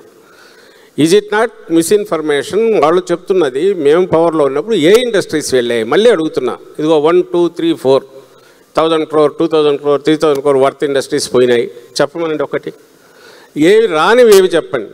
మేము అసలు మేజర్ ఫర్దర్ ఇండస్ట్రియల్ గ్రోత్కు డ్రైవర్ లాగా పనిచేసే పోర్ట్లు తీసుకొచ్చి పోర్ట్ బేస్డ్ ఎకానమీకి వేసింది. నాట్ ఓ సింగిల్ ఇండస్ట్రీ కాదు, ఇలాంటి ఇండస్ట్రీస్ 100 రావడానికి అవకాశం ఉంది ఆ జోన్ డెవలప్ అయితే. ఈసీ గుజరాత్లో జరుగుతున్నది చూస్తున్నాం. సో మనకు ఆ స్కోప్ ఉంది. సౌత్లో ఇలాంటి ఇంత ఫ్రీ ఇదిగా ఉండేది ఎక్కడా లేదు, కన్వీనియంట్గా. సో ఇది పెట్టింది ఇంత బ్రహ్మాండమైన ఫౌండేషన్ వేస్తే how can you ignore it? And ఇంకో పక్క పోయింది ఏదంటే ఒక ఇండస్ట్రీ పేరు చెప్పరు. ఇండస్ట్రియల్ రానివ్వరు, మళ్ళీ జగన్ వస్తే రానివ్వరు, సమాధి చేయండి, మళ్ళీ జగన్ వస్తే రానివ్వరు, సమాధి. నువ్వేం చేస్తావో చెప్పవే అంటే నువ్వు ఈ 5 ఏళ్లలో ఏం చేయాలనుకుంటున్నావు? ఎన్ని ఇండస్ట్రీస్ ఫౌండేషన్ వేశారు ఇప్పటి వరకు? ఆ ప్రశ్న ముఖ్యమంత్రి స్థాయిలో పదే మాట్లాడుతూ ఉన్నప్పుడు న్యాచురల్గా వైసీపీ ఆన్సర్ చేయాలి. ప్రజల్లో కూడా కొంత నిజమేనేమో, ముఖ్యమంత్రి సింగపూర్ పోయి వచ్చిన తర్వాత మాట్లాడుతున్నారు. అందుకని నేను అడుగుతున్నా కదా, మాటకు మాట బదులు చేతల్లో ఏమో చేసామో చూడండి. మీలాంటి జడ్జెస్ ఉన్నారు. ఇప్పుడు వీళ్ళు ఎవరో వే టు న్యూస్ వాళ్ళన్నారు, ఇంకో media house come forward and judge yourself. Yes, YSRCP చెప్తున్నది అబద్ధం, ఎందుకంటే వాళ్ళు నిజంగా వాళ్ళు ఉన్నప్పుడు ఇండస్ట్రీస్ పోయాయి చెప్పండి 4. లేదా చంద్రబాబు నాయుడు చెప్తున్నది నిజం, ఎందుకంటే ఆయన చెప్పింది ఏమైంది అనేది ఆయన చెప్తున్న దానికి సంబంధించి ఇటువైపు ఆన్సర్ ఇవ్వలేకుండా అన్నారు. ఇప్పుడు మీరే అంటున్నారు ఏంటంటే లూలు అంటున్నారు. Lulu is not an industry first thing. దానికి నువ్వు వాళ్ళు సొంతంగా పెట్టుకొని వాడు లాభాలు ఆర్జించడానికి నువ్వు 100 కోట్ల రూపాయల ఆస్తి ఇవ్వడం అనేది ప్రజల ఆస్తి. కంపెనీల విషయం పక్కన పెడితే మళ్ళీ వైసీపీ వస్తే రాజధానిలో ఇప్పుడు 1,00,000 కోట్లు, 60,000 కోట్లు, 70,000 కోట్లు ఇన్వెస్ట్ చేస్తున్నారు. బిల్డింగ్స్ మీరు అనుకున్న నగరాల్లో కడుతున్నారు. మళ్ళీ వైసీపీ వస్తే ఏమవుతుందో, అక్కడ మనం ఇన్వెస్ట్ చేయొచ్చో లేదో, అక్కడ కంపెనీ పెట్టొచ్చో లేదో, అక్కడికి ఇన్స్టిట్యూషన్ పెట్టొచ్చో లేదో అనే భయం అయితే న్యాచురల్గా ఇన్వెస్టర్స్లో ఉంటుంది. అదేమన్నా క్లియర్ చేయగలరా? అసలు రాజధానిలో ఇన్ని కంపెనీలు ఎందుకు పెడతారు? ఉంటే ఆఫీసులు పెట్టుకోవచ్చు కాదనం, కానీ రాజధానిలో వచ్చి ఇండస్ట్రీస్ పెడతారా? ఇండస్ట్రీస్ ఎవరు పెట్టరు కదా. రాజధాని ఈజ్ అడ్మినిస్ట్రేటివ్ సెంటర్. అది దానికి సంబంధించినంత వరకు మీరు ఇంతకుముందు కూడా అడుగుతున్నారు, ఆయన చెప్పడానికి ప్రయత్నం చేశాడు. దట్ ఈజ్ ఆబ్జెక్టివ్ టైప్లో ఎస్ నో అనేది కాదు క్వశ్చన్. ఫస్ట్ థింగ్ ఎందుకు అనేది మీకు తెలుసు. దాంట్లో ఇన్వాల్వ్ అయింది మేజర్ ఇది వచ్చి నా ఉద్దేశంలో అయితే ఆ ప్రొహిబిటివ్ కాస్ట్. 19 ఎలక్షన్స్ ముందు జగన్మోహన్ రెడ్డి గారికి ఈ మాదిరి డీసెంట్రలైజ్ చేయాలి అటు ఇటు అనేది ఎందుకు వచ్చింటే ఆ రోజు చెప్పేవాడు, ఆ రోజు రాలా. ఆ రోజు కూడా మీరు గమనిస్తే అసెంబ్లీలో హైదరాబాద్లో ఉన్నప్పుడు అనుకుంటా, అక్కడ జరిగిన అసెంబ్లీలోనే క్వశ్చన్ వచ్చినప్పుడు 30,000 ఎకరాలు 50,000 ఎకరాలు అంటే 50 ఎక్కువ ఎకరేజ్ ఉంటే ఎప్పుడు ఫ్లెక్సిబుల్గా ఉంటుంది. బట్ అది గవర్నమెంట్ ల్యాండ్ అయితే బెటరు, ఎందుకంటే కాస్ట్ ఉండదు, మీ మిగిలిన ఇన్వెస్ట్మెంట్లోని మీ వెసులుబాటు ఉంటుంది మీకు. ఇంకా ఎవరన్నా వస్తే వాళ్ళకి ఇచ్చిన దాంట్లో రిటర్న్ మరీ అమౌంట్ మనకు ఇన్కమ్ కూడా వస్తుంది, రెవెన్యూ జనరేట్ అవుతుంది అని ఆ రోజు సజెస్ట్ ఓపెన్గా చేశాడు. వచ్చేటప్పుడు అందుకోసమే ఈడ ఇల్లు కట్టుకున్నారు. మీరనే తాడేపల్లి ప్యాలెస్ అంటారు కదా, ఇప్పుడు చంద్రబాబు నాయుడు కట్టేదంతా వస్తారు. మీరంటే మీరు అడుగుతున్నారు కాబట్టి అందరూ ఉన్నారు కాబట్టి ఎవరైతే క్వశ్చన్ రైజ్ చేస్తారో వాళ్ళకి చెప్తున్నా. అది ఎందుకు కట్టుకున్నాడు ఆయన? కట్టుకున్నాడు, నేను దానికి చెప్పలేదు, కట్టుకున్నారు. అలాంటి వ్యక్తికి తరువాత ఎందుకు వచ్చిందంటే, ఇంతకుముందు మా ఫైనాన్స్ మినిస్టర్ అప్పుడు ఫైనాన్స్ మినిస్టర్ చెప్పినట్టు చూస్తుంటే అది అర్థం కాలేదు. పునాదులు వేస్తే ఎక్కడికి పోతుందో తెలియట్లా, ఎంత తప్పు అవుతుందో తెలియదు. ఆయన మాటల్లోనే చంద్రబాబు నాయుడు గారే 1,00,000 కోట్లు ఓన్లీ ఇన్ఫ్రాస్ట్రక్చర్కి అవుతుంది డెవలప్ చేయడానికి అన్నారు అప్పట్లో. State can it bear it, అది భరించగలదా? సెకండ్ థింగ్, దాన్ని పెంచుకుంటూ పోతే 3,00,000 కోట్లు 4,00,000 కోట్లు పోతే అప్పు ఎట్లా తీర్చాలి, ఇవన్నీ ఆలోచించాలిగా. సో ఇప్పుడు అప్పుడు లేదు, తర్వాత వచ్చింది డీసెంట్రలైజ్ చేయాలనే ఆలోచన. ఇప్పుడు ఆలోచన అట్లే ఉందా, మళ్ళీ ఏమైనా మారుతుందా? ఇప్పుడు దీనికి సంబంధించి ఇప్పటికి కూడా మా భయం అదే. ఆయన కళలు కంటున్నంతకాలం ప్రాబ్లంలా, ఐకానిక్ టవర్స్ అనుకోవచ్చు, లేదా సముద్రంలో నీళ్ళ లోపల అదేదో వాటిని దీనికి హైపర్ లూప్ ఏదో అదే అనుకోవచ్చు, ఒలింపిక్స్ కండక్ట్ చేయడానికి అనుకోవచ్చు. మీ పార్టీ లైన్ నేను కాస్ట్ కాకుండా సెంటర్ నుంచి గ్రాంట్స్ తీసుకురాగలిగి ఆయన అద్భుతమైన నగరాలు ఎన్ని కట్టుకున్నా పర్లేదు.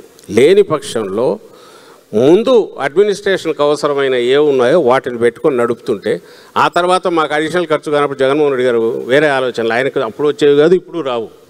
అందుకోసమే మీరు గమనించుంటారు, ఆయన మొన్న కూడా ఈ మధ్య అనింది మీకు అంత ఇదిగా ఉంటే విజయవాడ గుంటూరు మధ్య బ్రహ్మాండంగా ఉంది. సో అది వైసీపీ విధానమా? ఏది? విజయవాడ గుంటూరు మధ్యలో ఒక 500 ఎకరాలు తీసుకొని బిల్డింగ్స్ ఇదంతా డెవలప్ అవుతుంది మొత్తం. కానీ ఇప్పుడు చెప్తున్న టవర్స్ వాటికి సంబంధించి ఇప్పటికే 1,00,000 కోట్లు అప్పు చేశారు ఆయన, ఇంకో 1,00,000 కోట్లు చేస్తున్నారు. 1,00,000 కోట్లు అంటే నాకు తెలిసి సంవత్సరానికి 6,000 కోట్లన్నా ఇంట్రెస్ట్, 6,000-7,000 కోట్లన్నా ఇంట్రెస్ట్ అవుతుంది. అసలు ఎప్పుడు ఎట్లా తీరుస్తారు? ఇప్పుడు మీ మన ఓన్ స్టేట్ ఓన్ రెవెన్యూస్ ఎంత ఉన్నాయి? ఈ అప్పులు తీర్చేది ఎట్లంటే భూములు అమ్ముతారంటారు. ఆ భూములు 20 కోట్లకు అన్ని వేల ఎకరాలు 20 కోట్ల ఎకరం పెడితే అందరూ కొనేవాళ్ళు ఎవరైనా వస్తారా? ఇది ప్రాక్టికలీ పాసిబుల్. అప్పు అయితే మిగులుతుంది. సరే, పార్టీలు మారినప్పుడల్లా విధానాలు మారకూడదు. స్టేట్ యూనిట్గా వెళ్ళాలి, స్టేట్ యూనిట్గా ఒక అష్యూరెన్స్ ఇవ్వాలి ఎవరికైనా. మనం చాలా సందర్భాల్లో మాట్లాడుతుంటాం, తమిళనాడు వాళ్ళు ఏ పార్టీ మారినా స్టేట్ ఇంట్రెస్ట్కి వచ్చేసరికి అందరూ కలిసి పనిచేస్తారని. ఎందుకు ఆంధ్రప్రదేశ్ విషయంలో అలా చేయలేకపోతున్నాం? ఆలోచన ఉందా వైఎస్ఆర్ కాంగ్రెస్ పార్టీకి అటువంటి ఆలోచన? సరే, మీరు కావచ్చు, వాళ్ళు కావచ్చు, ఎవరైనా స్టేట్ ఇంట్రెస్ట్ ఇష్యూ. మాదైతే మాది ఖర్చు తగ్గించే జగన్మోహన్ రెడ్డి గారు డీసెంట్రలైజ్ చేసినప్పుడు అందులో అమరావతి కూడా ఉంది. అమరావతిని ఎక్స్క్లూడ్ చేసి లేదా ఈ ప్రాంతాన్ని ఎక్స్క్లూడ్ చేసి ఎక్కడికో తీసుకుపోతానలా. That is also integral part of decentralisation. One of the capital. ఏమో ఇది మన స్టేట్ కాదా? వైజాగ్ మన స్టేట్ కాదా? కర్నూలు మన స్టేట్ కాదా? ముఖ్యమంత్రి అనే వ్యక్తి మొత్తంగా ఆలోచించాలనా లేక ఒక పాయింట్ ఆలోచించాలనా? మా విధానంలో జగన్మోహన్ రెడ్డి గారు మీరు ఎప్పుడు తప్పు పట్టాలి? ఇక్కడ నుంచి తీసుకెళ్ళి మొత్తం నేను ఎక్కడ పెడతానంటే తప్పనాలి. 3 ఉంటాయి, 3 ఈక్వల్ ఇది ఇస్తాము, డీసెంట్రలైజ్ చేస్తాం, కాస్ట్ తగ్గుతుంది. అదైతే ఆర్గానిక్ గ్రోత్ ఆల్రెడీ ఉంది. ఏది వైజాగ్, ఇక్కడైతే ఇప్పుడు మొత్తం లక్షల కోట్లు పెట్టాలి. కాబట్టి వీ కెన్ కంటిన్యూ దేర్ అనుకున్నారు. కాలేదు, ఈ రోజు వచ్చింది ఇప్పుడైనా చేయమని ఏమంటున్నారు? ఇప్పుడు మళ్ళీ మీరు సో ఈ 10 years రాజధాని కంప్లీట్ అవుతే మీరు దాన్ని చేసేది మార్చేది ఉండదు. రాజధాని ఉంది కదా, ఇప్పుడు సెక్రటేరియట్ ఉంది. అసలు కొత్తవి కట్టకపోతే సరిపోతుంది. ఆయన ఉన్న దాంట్లో నడుపుకుంటే కట్టకుండా రన్ అవుతుంది కదా, రన్ అయింది కదా 5 years. సో కాబట్టి కొత్తగా అవసరం లేదు అంటారు. సో ఒక అట్రాక్టివ్ క్యాపిటల్ ఏదో ఉండాలి కదా. హైదరాబాద్ తెలంగాణ, చెన్నై తమిళనాడు అనుకుంటున్నాం, బెంగళూరు, మనకేంటి అమరావతి ఉంది కదా. మనకు అమరావతి ఉంది. అమరావతి నుంచే జగన్మోహన్ రెడ్డి ఎక్కడి నుంచి రూల్ చేశారు? వీళ్ళంతా ఎక్కడ కూర్చున్నారు? గవర్నమెంట్ ఎక్కడి నుంచి నడిచింది? అక్కడ నుంచే కదా. మీరు అక్కడ నుంచి లేచి వెళ్ళి వైజాగ్ వాళ్ళు ఇచ్చి కాపురం పెడతాను, వైజాగ్ లో నెక్స్ట్ మంత్ వస్తాను ముఖ్యమంత్రి గారు మాట్లాడేవాళ్ళు కదా అప్పుడు జగన్మోహన్ రెడ్డి గారు. రావాలని అది అనౌన్స్, అదే రహస్యం కాదు కదా. ఇక్కడ నుంచి పోయినప్పుడు లెజిస్లేటివ్ క్యాపిటల్ ఇది ఉంటుంది, అక్కడికి మూవ్ అవుదాం అనుకున్నారు. అక్కడికి మూవ్ అవుదాం అనుకునేది కాలేదు, ఎలక్షన్స్ అయిపోయాయి. నిజంగా వచ్చింటే అక్కడికి ఇది డెవలప్ అయ్యేది. ఈవేళకు రైతుల ప్లాట్లన్నీ పూర్తి చేసేవాళ్ళం. రోడ్డు ఎవరు వేసింది? మేము వేసాము. ఇప్పుడు ఆ బైపాస్ రోడ్డు ఇక్కడ నుంచి వెస్ట్రన్ బైపాస్ ఏదైతే కనెక్ట్ చేస్తుందో మెయిన్ లైఫ్ లైన్ లాంటిది అది మనం వేసాం. ఇప్పుడు మేము మా హయాంలో వేసిండేది. ఆయన అంతకుముందు ఎప్పుడు ప్లాన్ చేయలేదు. అలాగే కరకట్ట ఆయన ఇంటి ముందు రోడ్డు కూడా జగన్మోహన్ రెడ్డి గారు మొదలు పెట్టారు. ఎక్కడి నుంచి పోయినా అది బాటిల్ నెక్ లాగా ఉండేది, సింగిల్ రోడ్డు. ఓకే, నాకు ఒక ప్రశ్నకి ఆన్సర్ చెప్పండి, మళ్ళీ బుగ్గన గారి దగ్గరికి వెళ్తాను. మళ్ళీ వైసీపీ అధికారంలోకి వస్తే ముఖ్యమంత్రి ఎక్కడుంటారు? మీరే. మళ్ళీ వైసీపీ అధికారంలోకి వస్తే ముఖ్యమంత్రి ఎక్కడుంటారు? ఎక్కడ ఉంటారా? ఇక్కడే ఉంటారు. దాడేపల్లి, హైదరాబాద్, మన అమరావతిలోనే ఉంటారు. ఇక్కడే ఉంటారు. విశాఖపట్నం వెళ్ళరు. విశాఖపట్నం వెళ్ళరు, ఇక్కడే ఉంటారు. చంద్రబాబు నాయుడు గారికి మొన్న ఈ మధ్య ప్రెస్ కాన్ఫరెన్స్లో జగన్మోహన్ రెడ్డి గారు క్లియర్గా చెప్పారు, మీరు ఫాలో ఏంటి అర్థం ఏంటుంది? అయ్యా, లక్షల కోట్లు చేసి రాష్ట్రం మీద బరువు మోపొద్దు, నీకు కావాల్సింది సెక్రటేరియట్కో మిగిలినటి ఉన్నవి సరిపోతాయి. కావాలనుకుంటే ఈ రెండింటి మధ్య ల్యాండ్ తీసుకొని గుంటూరు విజయవాడ మధ్య కలిపితే మచిలీపట్నం నుంచి ఇక్కడికి 80 kilometers ఎంటైర్ ఇదంతా కూడా మెగా సిటీ డెవలప్ అవుతుంది. ఈవేళకే డెవలప్ అయ్యేది. మీకు గుర్తుంటే మా హయాంలోనే, జగన్మోహన్ రెడ్డి గారి హయాంలోనే గుంటూరు విజయవాడ మధ్య ఆ మాత్రం గ్రోత్ వచ్చింది. అంతకుముందు లేదు. అంతకుముందు అంతా అక్కడ అవుట్ ఆఫ్ నోవేర్ అన్నట్టు అక్కడేదో చేయాలని ప్రయత్నం, కానీ అక్కడ పోయి ఎవరు ఉండలేక మళ్ళీ విజయవాడ పోవాల్సి వచ్చేది. మా హయాంలోనే విజయవాడ ఫ్లైఓవర్లు పూర్తి అయ్యాయి, కొత్త ఫ్లైఓవర్ పూర్తి చేసాము, కృష్ణాకు మొత్తం రిటైనింగ్ వాళ్ళు కట్టాము. ఇవన్నీ ఎట్లా జరిగాయి? ఇవన్నీ కూడా టోటల్ ఈ ఏరియా డెవలప్మెంట్ దృష్టిలో పెట్టుకొని జరిగింది. అంతే తప్ప 4 బిల్డింగ్లు కట్టేసి నేను ఐకానిక్ టవర్స్ కడతాను అది క్యాపిటల్ అనడం అనేది కావాల్సిన ఆన్సర్. జగన్మోహన్ రెడ్డి గారు మళ్ళీ ముఖ్యమంత్రి అయినా తాడేపల్లిలోనే ఉంటారు, ఇక్కడ నుంచి రూల్ చేస్తారు. ఇక్కడ నుంచి రూల్ చేస్తారు. డెవలప్మెంట్ బ్రహ్మాండంగా జరుగుతుంది. ఆయన ప్రియారిటీస్ ఆయన అయితే రైతులకు సంబంధించినవి ముందు ఆ ప్లాట్లన్నీ చేసి వాళ్ళ కమ్యూనిటీస్ క్రియేట్ చేసి వాళ్ళ సేలబిలిటీ లేదా బ్యాంకబుల్ ఇది వచ్చేటట్టు చేసేవాళ్ళు. ఈయనేమో అది చేయకుండా పక్కన వేరే దానిలోనూ పునాదులు పెట్టి దానికి ఏదో కొత్త బిల్డింగ్లు కట్టే దాని మీద ఆయన మోజు చూపుతున్నారు. ఎందుకంటే కాంట్రాక్ట్లు ఇవ్వచ్చు, అవి ఆ కంపెనీస్కే. అంతకుముందు ఏ కంపెనీస్ నుంచి అయితే కిక్ బ్యాక్స్ వచ్చినాయని ఇది వచ్చిందో, ఇన్కమ్ ట్యాక్స్ ఐటీ వాళ్ళకి జరిగిందో, ఆ కంపెనీస్కే మళ్ళీ అవి కట్టబెట్టారు కాంట్రాక్ట్లు. అండ్ కాస్ట్ 4,000 5,000 అయిపోయేది 10,000 పెంచి చూపిస్తున్నారు. మొబిలైజేషన్ అడ్వాన్స్లు ఇచ్చేశారు. సో ఇవన్నీ చేసి నడుస్తుంది. అంటే ఆయన ఉద్దేశాలు వేరని అందుకే అనాల్సి వస్తుంది. ఓకే, బుగ్గన గారు, డెవలప్మెంట్ కంపెనీస్ ఇవన్నీ మాట్లాడుకున్నాం. ఓకే, సరే, బయట నుంచి ఎవడో రావడం, పెట్టుబడులు పెట్టడం, ఇక్కడ మనం బిల్డింగ్స్ కట్టడం పక్కన పెడతాం. అమరావతి, పోలవరం, ఆంధ్రప్రదేశ్ అంటే ఏపీ, ఏ అంటే అమరావతి, పి అంటే పోలవరం, ఈ రెండు పూర్తయితే పోలవరం ఒక జీవనాడి అని మాట్లాడుకున్నాం. పోలవరం పూర్తవుతుందా sir? Polavaram fruits, Polavaram water మనం వచ్చే 10 yearsలో చూడగలుగుతామా? ఇదంతా అండి యాక్చువల్గా నేను అన్నట్లుగా, ఇంతకుముందు అన్నట్లుగా ఫస్ట్ డికేడ్ అనేది very important. First 5 years, first 2014 నుంచి తీసుకోండి. పోలవరం జాతీయ ప్రాజెక్టుగా అంటే మనం కదా ఒక గుమాస్తానో మేనేజరో మన దగ్గర ఉన్న తర్వాత ఓ 30 సంవత్సరాలు మనతో పాటు ఉండి అకారణంగా ఏ కారణం చెప్పకుండా నాయన ఈ రోజు నుంచి ఇంకా ఇది చాలు నాకు అయితే పోతూ నిన్ను అకారణంగా పంపిస్తున్నా కాబట్టి నీకు ఒక అపార్ట్మెంట్ ఇచ్చి పంపిస్తున్నా అన్నట్లు ఆంధ్రప్రదేశ్కు పోలవరం ఇచ్చినారు. వాస్తవం కదా. ఇచ్చిన తర్వాత ఆ పోలవరాన్ని ఎంత జాగ్రత్తగా చూసుకోవాలి లెక్క ప్రకారం అంటే ఆ రోజు ప్రభుత్వం ఈరోజు ఎన్ని చెప్పినా ఎన్ని అవాస్తవాలు బయటకు వచ్చినా కూడా వాస్తవాలంతా రికార్డు మీద ఉన్నాయి కదా. 2014లో సంకీర్ణ అప్పుడు వీళ్ళు ఉమ్మడి ప్రభుత్వం ఉండంగా ఏం ఒప్పుకున్నారండి? కేంద్ర ప్రభుత్వంతో చేసుకున్న ఒప్పందం ఏమో రోజు 2013-14 సంబంధించిన రేట్లకు 2013-14 సంబంధించిన రేట్లకు క్వాంటిటీస్ వచ్చేసి దాంట్లో ఎంత క్వాంటిటీ అనేది 2009-10 క్వాంటిటీస్కు ఎస్కలేషన్ లేకుండా ఏమి ఎస్కలేషన్ లేకుండా రేటు పెంచకుండా క్వాంటిటీస్కు అందులో పవర్ వద్దన్నారు. ఎందుకంటే పవర్ ప్రాజెక్ట్ మనది కాబట్టి. వాటర్ కూడా వద్దన్నారు. క్లారిటీ లేకుండా ఏదైతే భూసేకరణ చట్టం వచ్చిందో భూసేకరణ చట్టం అనేది ఫ్యాక్టర్ చేసుకోకుండా ఒప్పందం చేసుకొని 18,000 కోట్లకు ఒప్పందం చేసుకొని వచ్చినారు. పూర్తవుతుందండి 18,000 కోట్లకు. అది యాక్చువల్గా 2019 సమయానికి వచ్చేటప్పటికే 58,000 కోట్లకు పోయింది. 58,000 కోట్లు. వీళ్ళు ఒప్పుకునేది 18,000 కోట్లు. దాంట్లో ఇంచుమించు 25,000 కోట్లు వచ్చేసి భూసేకరణ చట్టానికి సంబంధించిన కొత్త రేట్లు, ట్రైబల్ ఏరియాస్లో ఎవరైతే ఉన్నారో వాళ్ళ కాంపెన్సేషన్ కలిస్తే 25,000 కోట్లు ఇంచుమించు ఉంది. ఇది ఏం ఫ్యాక్టర్ చేయలేదు. అంటే మనం ఇంత అనుభవం ఉండేతోళ్లకు మనకు తెలీదా? ఒక డ్యామ్ కట్టాలంటే ఓ సంవత్సరం 2 ఏళ్ళు అవుతుందా? 5 నుంచి 10 ఏళ్ళు కాదా డ్యామ్ కట్టాలంటే? ఎట్లా ఒప్పుకుంటాము? ఎట్లా ఫ్రీజ్ చేస్తాము? 2013-14 రేట్లు ఎట్లా ఒప్పుకుంటాము? 2009-10 క్వాంటిటీస్కి ఎట్లా ఒప్పుకుంటాం? డ్యామ్ కట్టే కొద్దీ క్వాంటిటీస్ వస్తుంటాయి కొత్తగా. అసలు ఒప్పుకోవాల్సిన అవసరం ఏమొచ్చింది అంత హడావిడిగానే చేసి? అది ఎప్పుడు మళ్ళా 2018-19లో 2018-19లో ఇది ఏది మొత్తం ఈ డిఫెక్ట్స్ అంతా కూడా టెక్నికల్ డిఫెక్ట్స్ గవర్నమెంట్తో సెంట్రల్ గవర్నమెంట్. ఎందుకంటే సెంట్రల్ గవర్నమెంట్కు సంపూర్ణ బాధ్యత ఉంది. యాక్ట్ ఎట్లుంది, చట్టం ఎట్లుంది, ఫారెస్ట్ క్లియరెన్స్తో పాటు ఇతర రాష్ట్రాలకు సంబంధించిన క్లియరెన్స్లతో పాటు అన్నీ కూడా కేంద్రం చేయాలి. లేదు నేను కేంద్ర ప్రాజెక్ట్ కదా, జాతీయ ప్రాజెక్ట్ కాబట్టి ఆబ్వియస్లీ లేదు నేను చేస్తా అని చెప్పి తీసుకున్నారు. తీసుకున్నప్పుడు ఇదే ఒప్పందం చేసుకునేది. ఏది మళ్ళా కలిసి ఉండి ఉమ్మడి సర్కారు ఉండి వాళ్ళది కలిసి ఉండి ఇది కాక ఎగ్జిక్యూషన్ సైడ్ ఒకటంటే నాకు తెలియక అడుగుతా. ఎవరైనా కానీ పాలకుడు ఒక పై స్టేజ్లో ఉన్నప్పుడు మనం ఏం చేయాలి? సరైన వ్యక్తులను, సరైన ఆఫీసర్లను, సరైన ఎగ్జిక్యూటర్ను సరైన ఎగ్జిక్యూషన్కు పెట్టాలి. దాని తర్వాత పీరియాడికల్గా ఎప్పుడోసారి ఏం జరుగుతుందని అనేది మనము దాన్ని మానిటర్ చేసుకుంటూ ఉండాలి. ప్రతి వారం మేము పోతాము అని, ప్రతి వారం పోతాం, ప్రతి సోమవారం పోలవరం. దానివల్ల ఏం జరిగింది? పోయినందువల్ల ఏమైందంటే అక్కడ ఎప్పుడైనా కానీ అంత పెద్ద నది ప్రవాహం ఎట్లా దాదాపు హయ్యెస్ట్ పీక్లో 36 లక్షల క్యూసెక్లు ఒక్కరోజు ఉంటుంది గోదావరి మీద. అటువంటి చోట మనం ఏదైనా కానీ కన్స్ట్రక్షన్ స్టార్ట్ చేసేటప్పుడు ఫస్ట్ నీటిని డైవర్ట్ చేయాలా. నీటిని డైవర్ట్ చేయాలంటే ఏం చేయాలా? మనకు ఏదైతే ఇన్లెట్ ఛానల్ ఉందో అది తయారు చేసుకోవాలా. ఆ తర్వాత స్పిల్వే డ్యామ్ కంప్లీట్ చేసుకోవాలా.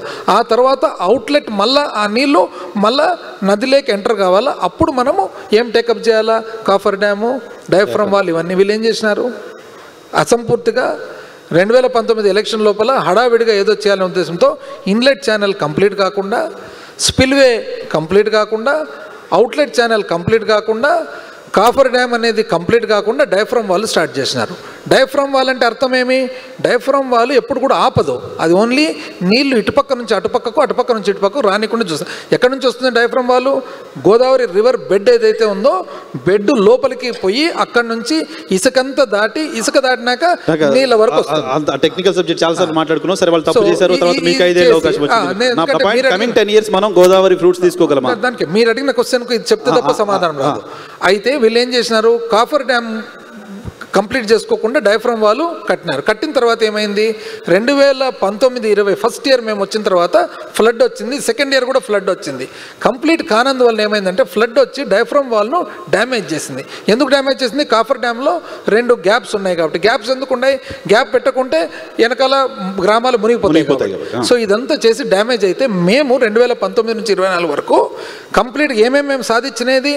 స్పిల్వే కంప్లీట్ చేసినాం, ఇన్లెట్ ఛానల్ కంప్లీట్ చేసినాం, అవుట్లెట్ ఛానల్ కంప్లీట్ చేసినాం. చేసిన తర్వాత అన్నిటికంటే ముఖ్యం కేంద్ర ప్రభుత్వం దగ్గరికి పోయి మళ్ళీ మూసేసిన ఫైలు మళ్ళీ ఓపెన్ చేయించి మేము సాధించినది ఏమంటే మరి 47,000 కోట్ల అప్రూవల్ వచ్చేదానికి RCE ఫైనల్గా రివైజ్డ్ కాస్ట్ ఎస్టిమేట్స్కి అప్రూవల్ వచ్చేదానికి మేము సాధించుకొని వచ్చి 2013-14 కాదు, ఎల్లప్పటికి కూడా ఏ రేట్ అయితే ఉంటుందో ఆ రేట్ అప్లికబుల్ చేసి వాటర్ కాంపనెంట్ ఏదైతే వైజాగ్కు నీళ్లు పోవాల్సి ఉందో 4,000 కోట్లు ఉంటే 4,000 కోట్లు తీసేసిన దాన్ని మళ్ళీ ఇంక్లూడ్ చేయించుకొని ఇంతకుముందు ఏదైతే వాళ్ళకు బ్యాంకు ద్వారా అప్పు ద్వారా ఫైనాన్స్ వస్తుందో అట్లా కాకుండా బడ్జెట్లో నుంచి వచ్చేటట్లు మేము సాధించినాం. సరే సార్, మీరేం చేశారు, వాళ్ళు ఏం చేశారు పక్కన పెడతాం. మీకేమనిపిస్తుంది ఇప్పుడు వెళ్తున్న రూట్ చూస్తే మనకు పోలవరం పూర్తవుతుంది అనిపిస్తుందా? ఈ ప్రకారం చూస్తుంటే మనకి ఎక్కడ అసలు శబ్దమే లేదు. ఎందుకంటే అన్ని సాధించి రెడీగా పెట్టినాం. ఈ రోజు వాళ్ళు గొప్పగా చెప్తున్నారు 12,500 కోట్లు వచ్చిందని. ప్యూర్లీ 100% మేము చేసిన కృషి. మార్చిలో అప్రూవల్కి పోయింది.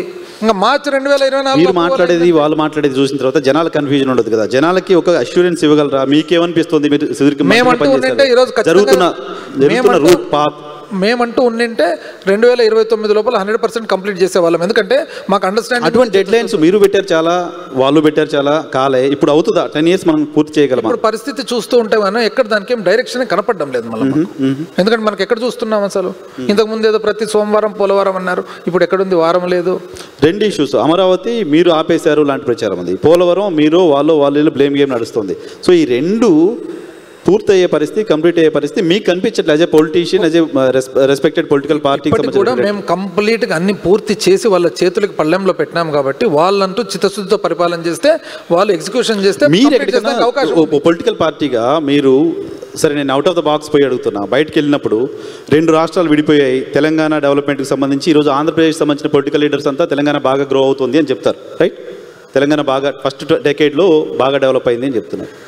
అదే మాట ఆంధ్రప్రదేశ్ సంబంధించిన పొలిటీషియన్స్ కూడా ఆంధ్రప్రదేశ్ ఆ స్థాయిలో డెవలప్ అయిందంటే ఒప్పుకునే పరిస్థితులు లేరు. కారణం ఏంటంటే 5 ఏళ్ళు మీరు, 5 ఏళ్ళు వాళ్ళు. అంటే ఇందులో కూడా ఒకటి ఉందండి.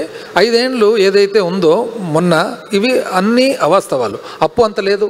ఈ రోజు కూడా 14 లక్షల కోట్లు, 12 లక్షల కోట్లు, 10 లక్షల కోట్లు లేదే, 7 లక్షల కోట్లు అప్పు ఉంది. ప్రభుత్వం చెప్తుంది 7 లక్షల కోట్లు అప్పు ఉంది కాబట్టి ఆటోమేటిక్గా ఆంధ్రప్రదేశ్ అభివృద్ధి చెందడం లేదు, శ్రీలంక అవుతుంది అనేది ఎందువలన వచ్చింది? ఈ ఫాల్స్ ప్రాపగాండా వలన వచ్చింది. ఎక్కడైతే వ్యాపారం రాలేదని ఎందుకు వచ్చింది? 2014-19 మధ్యలో మన సర్వీస్ సేవా రంగము అండ్ మ్యానుఫ్యాక్చరింగ్ సెక్టర్ ఏదైతే పరిశ్రమ 5% తగ్గిందో మా దగ్గర 1% కూడా తగ్గలేదు. తగ్గకపోగా కోవిడ్ పెట్టుకొని కూడా కేంద్ర ప్రభుత్వం కంటే కూడా 2% ఎక్కువ సాధించింది. సో మొత్తం ప్రభుత్వ యంత్రాంగం చేసిన పని కంటే కూడా మీకు వ్యతిరేకంగా ఉండే సెక్షన్ ఆఫ్ మీడియా చేసిన క్యాంపెయిన్ డామినేట్ చేసిందా? దీన్ని కరెక్ట్గా మీకు చెప్పాలంటే వైఎన్ఆర్ గారు, ఒకసారి ఒక క్రికెట్ మ్యాచ్ జరుగుతుందంట, ఇండియాకు పాకిస్తాన్కు ప్రత్యర్థులు కదా. క్రికెట్ మ్యాచ్ జరుగుతుంటే అప్పట్లో ఇమ్రాన్ ఖాన్ కెప్టెన్గా ఉన్నాయంట. సో ఒక విలేకరి పోయి, సార్ మీరు ప్రపంచంలో అన్ని టీంలు కొట్టాలంటే మీకు ఏం కావాలి అంటే, నాకు ఒక్క కపిల్ దేవ్, ఒక గవాస్కర్ ఉంటే నేను అన్ని టీంలు కొట్టగలుగుతా అంట. తిరిగి గవాస్కర్ ఇక్కడ కెప్టెన్ అయితే అదే విలేకరు వచ్చి, మీరు ప్రపంచంలో అన్ని టీంలు కట్టాలంటే ఏం చేయాలంటే 2 పాకిస్తాన్ అంపైర్లు ఉంటే చాలు, మొత్తం ఏ టీంలన్నా కొడతా అంటారు. ఇక్కడ గొప్ప సంస్థలు ఉంటే చాలు. ఎక్కడండి అప్పు ఎక్కడుంది? అందరు అప్పు ఉందని అనుకున్నారు కదా. ఈ రోజు అప్పు లేకపోగా మేము 5 సంవత్సరాలు చేసిన అప్పు 1 సంవత్సరంలో అర్థం చేసినారు. ఆ తర్వాత పరిశ్రమ రాలేదు. ఎందుకు? ఒక్క ఏది Lulu is a mall. Lulu అనే మాల్ ఎందుకు? బ్రహ్మాండమైన ప్రైమ్ ప్రాపర్టీ ఇస్తే నువ్వు ఏం చేస్తుండవయ్యా దాంతో? దానికంటే ఏదైనా ఒక ఐటీ సంస్థ కన్నా ఇస్తే ఒక ఉపయోగపడుతుంది కదా అని రీనెగోషియేషన్ రమ్మంటే వాళ్ళు రీనెగోషియేషన్కు రాలేదు. సో అది వెళ్ళిపోయిందని. ఎక్కడ వెళ్ళిపోయిందండి? నిజం చెప్పాలంటే ఈరోజు గొప్పగా పరిశ్రమ ఆంధ్రప్రదేశ్ రాష్ట్రంలో ఎక్కడుంది? Is it not Sri City? ఎవరండి స్థాపించింది? శ్రీ సిటీ ఎవరు స్థాపించినది? ఇంతకుముందు రామకృష్ణ రెడ్డి అని చెప్పినట్లుగా పోర్ట్స్ అన్నీ వచ్చినది. పోర్ట్స్ వచ్చిన తర్వాత ఇంటర్లాండ్ నుంచి బిజినెస్ ఎవరికి పెరిగేది? ఈరోజు మనము వైజాగ్ను ఎందుకు దాన్ని ఒక బిజినెస్ హబ్గా మార్చాలనుకుంటే దాంట్లో ఇన్హెరెంట్ స్ట్రెంగ్త్ ఉంది. ఇప్పుడు ప్రతి చోట ఒక బలం ఉంటుంది. ఇప్పుడు రైస్ మిల్లర్స్ పోయి వైజాగ్ పోయి రైస్ మిల్ పెట్టమంటే ఎందుకు పెడతారు? గుంటూరులోనే పెడతారు వాళ్ళు రైస్ మిల్స్. కాటన్ మిల్లర్ పోతే ఇక్కడే పెడతారు. సో ఏ వ్యాపారం కూడా మనం పిలిస్తే రారు. వ్యాపారం ఎప్పుడు వస్తుంది? వాళ్ళకు అవకాశం ఉంటే వాళ్ళు వస్తారు తప్ప మనం ఏదో అవకాశాలని అట్మాస్ఫియర్ మనం క్రియేట్ చేయడంలో ఫెయిల్ అవుతున్నాం అనేది అట్మాస్ఫియర్ ఖచ్చితంగా క్రియేట్ చేయాలి. ఇప్పుడు వైజాగ్ లో సోషల్ లైఫ్ ఉంది కాబట్టి ఐటీ సెక్టర్ పోయి మీరు హైదరాబాద్కు బెంగళూరుకు ఒక ధీటైన సమాధానం చెప్పండి అంటే వైజాగ్ పోయి పెడతారు. ఎక్కడంటే అక్కడ పెట్టమంటే ఎందుకు వస్తారు? సంక్షేమ కార్యక్రమాలు అనేది గుదిబండలా మారిపోతున్నాయి. ఆ ప్రభుత్వాలకు ఇలాంటి చర్చ ఉంది. మీరు ఫైనాన్స్ మినిస్టర్గా కూడా ఉన్నారు. సంక్షేమ కార్యక్రమాలు మీరు తెచ్చారు, సక్సెస్ఫుల్గా అమలు చేసామని చెప్తున్నారు. వాటిని ఇప్పుడు అమలు చేయక తప్పని పరిస్థితిలో కూటమి సర్కార్ వచ్చింది, వాళ్ళు అమలు చేస్తున్నారు. ఇవి రాబోయే రోజుల్లో ప్రభుత్వాలకు గుదిబండగా మారిపోయి ప్రమాదం ఉందా? ఒక ఆశ్చర్యం అండి. మేము నిజం చెప్పాలంటే మేము సంక్షేమం చేస్తే అయిపోయింది అప్పులు సంక్షేమం అని చెప్పి మేము చేసిండేది ఏదండి, ఒకటి రైతు భరోసా కేంద్ర ప్రభుత్వం చేస్తుంది. కేంద్ర ప్రభుత్వం చేసిన దానికి 6,000 రూపాయలు వాళ్ళు ఇస్తే 6,500 మేము అదనంగా ఇచ్చినాం. నంబర్ 2, 2014 ముందర టీడీపీ వాళ్ళు ఏమని మొత్తం పొదుపు అక్క చెల్లెమ్మలందరిది మాఫీ చేస్తానన్నారు. 1 రూపాయి కూడా చేయలేదు, పైగా వడ్డీలు కూడా చేయలేదు. మేమేం చేసినాము, చెప్పిన ప్రకారంగా మహిళలకు ఏం చేసినారంటే వాళ్ళ ఎంపవర్మెంట్ కోసము డబ్బులు చేతికి ఇల్లేదే, వాళ్ళ బ్యాంకుల్లోకి జమ చేసి వాళ్ళ సేవింగ్స్ ఖాతాలు ఉండేటట్లు చేసినాం. 3వది పిల్లలకు చదువుకునే దానికోసం మనము ఒక బెనిఫిట్ అందించినాం. ఇది 4వది లేడీస్ ఎవరైతే ఉన్నారో వాళ్ళ లైవ్లీహుడ్, వాళ్ళకు ఆదాయ మార్గాలు పెరగాలని చెప్పి చేసినాం. సేమ్ థింగ్ తప్పు అని మేము చెప్పినంత 3 అంతలు చేసినారు. మీరు ప్రతి తీసుకున్నారు, నేను పార్టీ తీసుకోవట్లా. సంక్షేమ కార్యక్రమాలు యాజ్ ఎ ఫైనాన్స్ మినిస్టర్ సుదీర్ఘకాలం పనిచేశారు, 5 years. మీరు సంక్షేమ కార్యక్రమాలు బర్డెన్ గా మారబోతున్నాయి ఆంధ్రప్రదేశ్ ప్రభుత్వానికి. నేను అదే పాయింట్కే నేను వస్తున్నాను. మేము ఏదైతే సంక్షేమం చెప్పినామో చేసినామో చాలా లిమిటెడ్గా ఇమ్మీడియట్గా అది మీకు ఎఫెక్ట్ కనపడేటట్లు చేసినాం. మేము ఏదైతే ఎడ్యుకేషన్ మీద ఖర్చు పెట్టినామో ఎడ్యుకేషన్ మీద it is showing result. GR పెరిగింది. సో మీరు పెట్టిన సంక్షేమానికి ఖర్చు ప్రొడక్టివ్ గా 100%. ఇప్పుడు పెడుతున్న సర్కారు ఇప్పుడు ఏదైతే సంక్షేమానికి వాళ్ళు ప్రామిస్ చేసి చేయడం లేదో వాళ్ళు బియాండ్ దేర్ కెపాసిటీ ప్రామిస్ చేసినారు. బియాండ్ మేము ఆచిచూచి ఎంత మటుకు మనకు ప్రతి ఒక్కటి వే చేసినాం అనమాట. ఈ డబ్బులు మేము పెడుతున్నాం. అందుకని మీరు గమనియండి, మా టైంలో యావరేజ్గా 10% రెవెన్యూస్ పెరిగినాయి, పెరిగింది. ఇప్పుడు ఎందుకు పెరగడం లేదు? ఎందుకు పెరగడం లేదంటే మేము తీసుకున్న నిర్ణయాలు ఏవైతే ఉన్నాయో, ఒకటి మనకు శక్తి ఎంత ఉందో చూసి తీసుకున్నాము. శక్తి లేని హామీలు కూటమి సర్కార్ ఇస్తే మీరు రాష్ట్రం పాయింట్ ఆఫ్ వ్యూలో ఆలోచించి అది శక్తి లేదు అమలు చేయడంలో ఆపేస్తే వదిలేయాలి కదా. అమలు చేయండి అని వైఎస్ఆర్ కాంగ్రెస్ పార్టీ రోజు ఎందుకు ప్రెజర్ చేస్తున్నారు? ఒకటండి, ఇప్పుడు మనము అంత సులభంగా రాజకీయాల్లో మనం పోయి అమాయక ప్రజలను, ఇప్పుడు ప్రజలు అమాయక ప్రజలను మనము ఏదో ఒక రూపంలో వాళ్ళని ఎక్స్ప్లాయిట్ చేయొచ్చు అని పోయినప్పుడు అపోజిషన్ పార్టీగా మా ధర్మం కదా అమాయక ప్రజలకు కూడా అవి ఖర్చు పెడితే రాష్ట్రానికి నష్టం, ఫైనాన్షియల్ బర్డెన్ మీరు చెప్తున్నప్పుడు చెప్తున్నారు కదా. బట్ వాళ్ళు అంటే ఎప్పుడైతే మీరు వాగ్దానం చేసినారో వాగ్దానం చేసిన దాన్ని మీరు కంప్లీట్ అన్నా చేయండి, లేదా తప్పనన్నా ఒప్పుకోండి. తప్పనన్నా ఒప్పుకోండి, లేదా వాగ్దానం కంప్లీట్ చేయండి. మీరు 2 లేకుండా నేను ఊరికే చెప్పేసి నా పని నేను జరుపుకొని వెళ్ళిపోతా అంటే ప్రతిపక్ష పార్టీ మనం చూసుకుంటూ కూర్చుంటే అది ఎట్లా కరెక్ట్ అవుతుందండి? లేదా ఒప్పుకోండి తప్పు నేను చేసినది. ఇప్పుడు మేము 25,000 కోట్లు చేసినామండి. 25,000 కోట్లే చాలా అతి కష్టంతో చేసినాము. వాళ్ళు 1,20,000 కోట్లు కావాలి, వాళ్ళకి ఇప్పుడు 4 గంటలు కావాలా. సో 1,20,000 కోట్లు మీరు చేయనన్నా చేయండి, చేయలేని పక్షాన నేను చేసిన తప్పు ఇది యాక్చువల్ చేయనీకి వీలు పడదు చెప్పినారు. అక్కడక్కడ చెప్తున్నారు. ఒక ఆయన వాళ్ళ అగ్రికల్చర్ మినిస్టర్ అన్నారు కదా, ఇట్లాగిన ఆ మహిళలకు ఇట్లాగిన డబ్బులు ఇస్తే కానీ రాష్ట్రం అమ్మాల్సి వస్తుంది. మళ్ళీ ఆ రోజు తెలీదా? అంటే మీరు అనుభవజ్ఞులు కదా, మీరు అనుభవజ్ఞులు, మేధావులు. మాకంటే పరిపాలన రాదులే మీకు. సజిల్ గారు, మీరు ఇంతకుముందు సార్ చెప్తున్నట్టుగా మొత్తం ప్రభుత్వం చేసిన పని మొత్తాన్ని ఓ సెక్షన్ ఆఫ్ మీడియానో చేసిన క్యాంపెయిన్ డామినేట్ చేసింది అని. సో మళ్ళీ అయినా మీకు ఆ పరిస్థితి ఉంటుంది కదా, ఎలా ఓవర్కమ్ అవుతున్నారు దాన్ని యాజ్ ఎ పార్టీ? అల్టిమేట్లీ ఈ 2 మనం గమనిస్తే ఫస్ట్ 5 years మనం డివైడ్ అయిన తర్వాత ఫస్ట్ 5 years చంద్రబాబు నాయుడు గారి గవర్నమెంట్, తర్వాత 5 years జగన్మోహన్ రెడ్డి గారి గవర్నమెంట్ అయిపోయింది. మా జగన్మోహన్ రెడ్డి గారి అడ్మినిస్ట్రేషన్ రూలు 5 years చూశారు. తర్వాత ఇంతకుముందు మీ డిస్కషన్లో వచ్చినట్టు అసాధ్యమైన అలవిగాని హామీలు, ముందు పవర్ లేకొస్తే చాలన్నట్టు అటువైపు నుంచి ఇచ్చిన వాటిని ఇంకా రకరకాల కారణాలు ఏవి పని చేసినా, లేదా వాళ్ళంతా జట్టు కట్టడము, ఓట్ ట్రాన్స్ఫర్, రకరకాల రీజన్స్ వల్ల పవర్ లేకొచ్చారు. నవ్వు మాకు వచ్చిన ఈసారి కలిసి వచ్చిన ఇదేంటే 19కు ముందు ఓ హోప్ ఉన్నది జగన్మోహన్ రెడ్డి గారిని చూస్తే.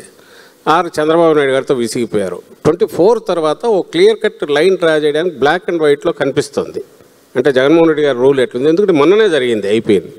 ఒక్కసారి 1 yearలోనే 5 ఏళ్లలో ఆయన నిర్మించిన వాటిని డిస్మాంటిల్ చేసి చేయగలగడం, సక్సెస్ఫుల్గా చేసేసి విధ్వంసం చేసి తన స్టైల్ ఆఫ్ ఓల్డ్ దీనికి పోయాడు.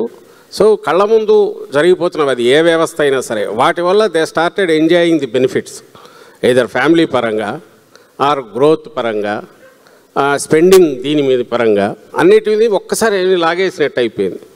సో కళ్ళ ముందు కనిపిస్తుంది మోసం జరిగిందనే తెలుస్తుంది. కాబట్టి ఎన్ని ప్రచారాలు చేసుకున్నా, ఏ రకంగా చేసినా ఖచ్చితంగా it is going to be inevitable అని అనిపిస్తుంది. మీరు ఈ మధ్య చూస్తేనే 1 ఇయర్లో ఎక్కడ యాంటీ ఇన్కంబెన్సీ అనేది ఎక్స్ప్రెస్ కాదు. అందులో మాకు తగిలిన దెబ్బకు 1 ఇయర్లోగా మా క్యాడర్ మళ్ళీ కోలుకొని రావడం కూడా కష్టమై ఉండాల్సిన పరిస్థితిలో అందులో వాళ్ళు నష్టపోయిన ఓపెన్గానే మేము చెప్పాలి. ఈ 5 ఇయర్స్లో ఎవరు సఫర్ అయ్యారంటే వైఎస్ఆర్సీపీ కార్యకర్తలు ఎక్కువ సఫర్ అయ్యారు. ఎందుకంటే జగన్మోహన్ రెడ్డి గారు ట్రాన్స్పరెన్సీ, జవాబుదారితనము, ప్రజలకు ఆన్సరబుల్గా ఉండాలా, అండ్ మాకు మేము కాళ్ళ కట్టలు కట్టుకొని పొలిటికల్ పార్టీగా మిగిలిన వాళ్ళు చేసినట్టు చేయకుండా ఒక ప్యూర్ ట్రాన్స్పరెంట్ గవర్నెన్స్ ఇవ్వాలనుకొని ఒక సంస్కర్తలాగా చేసిన దానివల్ల సఫర్ ఎవరన్నాయంటే వైఎస్ఆర్సీపీ కార్యకర్తలు అయ్యారు. అలాంటి వాళ్ళు రోడ్ల మీదకి వాళ్ళు వచ్చారు. డిస్పైట్ తప్పుడు కేసులు విపరీతంగా పెట్టి వయలెన్స్ కేసులు ఇంత చేసిన జనం మీరు చూస్తున్నారు. ఈ మధ్య వరుసగా ఎరువుల కోసం, యూరియా కోసం రైతులు ఎట్లా వస్తున్నారో. ఇవన్నీ ఎక్కడి నుంచి వస్తున్నాయంటే మోసపోయాం, మమ్మల్ని మోసం చేశాడు, మోసం చేసి మళ్ళీ ఈరోజు దబాయిస్తున్నాడు అనేది ప్రజలందరికీ అర్థమైంది. కాబట్టి it is writing on the wall క్లియర్గా కనపడుతుందని నేను అనుకుంటున్నా. ఎప్పుడు వచ్చినా రావడానికి కావాల్సినంత పూర్తి ఆయన చేతులారా చేసుకుంటున్నాడు. మళ్ళీ వచ్చిన అవకాశాన్ని ఆయన సద్వినియోగం చేసుకోకుండా చంద్రబాబు నాయుడు గారు. అండ్ వీఆర్ రెడీ విత్ మాకున్న ఫస్ట్ టర్మ్లో ప్రాబ్లమ్స్ లేదా ఫేస్ చేసినవి అలాగే ఎక్కడన్నా హ్యాండిల్ చేయడంలో ఏదైతే కరెక్ట్ చేసుకొని నెక్స్ట్ మరింత దాన్ని ఏమంటారు మెచ్యూర్డ్ దీనిగాను ఇంకో రకంగా అంటే జస్ట్ ఏదో 5 ఇయర్స్లోనే మొత్తం చేయాలని కాకుండా ప్రాక్టికల్ ఆచరణాత్మకమైన దీంతో పోవడానికి కూడా జగన్మోహన్ రెడ్డి గారు ప్లాన్ చేసుకోవడానికి రెడీ అయినామని చెప్పి 2-3 క్విక్ క్వశ్చన్స్ తీసుకుంటారు సార్. జగన్మోహన్ రెడ్డి గారి పైన జరిగిన క్యాంపెయిన్ విధ్వంసం, ఆపేస్తాడు, ఇంకేదో క్యాంపెయిన్ జరిగింది కదా. సో నిన్న ఎప్పుడు ఆయన ప్రెస్ కాన్ఫరెన్స్ చూశాను నేను. మెడికల్ కాలేజీలు ఎవడన్నా టెండర్లు వేస్తే మేము వచ్చిన తర్వాత రద్దు చేస్తామంటే ఒక వార్నింగ్ తరహాలో ఒక పొలిటికల్ పార్టీకి సంబంధించిన నాయకుడు మాట్లాడడం, మళ్ళీ ఆయన వస్తే తీసేసుకుంటాడు అంటే ప్రచారానికి బలం చేకూర్చినట్లేదు. ఈ ప్రియారిటీస్కి సంబంధించి అయితే మేమేం దాచాల్సిన అవసరం లేదు. మాకు స్పష్టమైన అవగాహన వార్నింగ్ ఇవ్వడం, బెదిరించడం కాదు. నేనేమంటున్నానంటే ఒక ప్రభుత్వం దాన్ని ప్రైవేట్ చేస్తుంది, దాన్ని హెచ్చరించాలి. ప్రైవేట్ దాన్ని ప్రభుత్వం రోల్ ఖచ్చితంగా కోర్ సెక్టర్స్లో ఉండాలని బలంగా విశ్వసించే నాయకుడు జగన్మోహన్ రెడ్డి గారు, మా పార్టీ వైఎస్ఆర్సీపీ. అది మీకు డెవలప్డ్ కంట్రీస్లోనే తప్పట్లా. సోషల్ సెక్యూరిటీ అనేది, హెల్త్, ఎడ్యుకేషన్ అనేది గవర్నమెంట్ లేకుండా ఎట్లా ఇన్ఈక్వాలిటీ ఉన్న దగ్గర మీ అందరికీ ఆపర్చునిటీస్ రావాలంటే కోర్ సెక్టర్స్ గవర్నమెంట్ ఎంటర్ కాకుండా ఎందుకు ఉంటుంది? దాన్ని నువ్వు తీసుకెళ్ళి ప్రైవేటైజ్ చేస్తుంటే ఓపెన్ వార్నింగ్ ఇస్తాం. ఒక ఎవరైనా ప్రైవేట్ దాన్ని గవర్నమెంట్ చేస్తుంటే హెచ్చరిక చేస్తే అదేం తప్ప గవర్నమెంట్ తీసుకుంటుంటే అంటున్నాం అనొచ్చు. కానీ ప్రభుత్వం దాన్ని ప్రైవేట్ చేస్తుంటే హెచ్చరిక చేయడం ఓపెన్గానే చేస్తాం. నిజం కూడా అది. అందులో ఈయన కట్టాడు. జస్ట్ కాన్సెప్చువల్ స్టేజ్లో ఉంటే అది నీ ఊహాగానాలబ్బా కష్టమని ఎవరైనా అనుకోవచ్చు. అది మీ ప్రియారిటీస్. కట్టి మీకు చేతిలో పెడితే 5 మెడికల్ కాలేజీలు నడుస్తున్నాయి, 5 super speciality hospital already running, 2 opening అప్పటికే రెడీగా ఉన్నాయి. మిగిలిన వాటికి ఫండింగ్ అంతా ఏర్పాటు చేస్తే బిల్డింగ్లు సగం పూర్తి అయితే వాటిని నడపలేమనంటే నువ్వు ఒక పక్క లక్షల కోట్ల అప్పులు చేసి బిల్డింగ్లు కడతానంటున్నావు.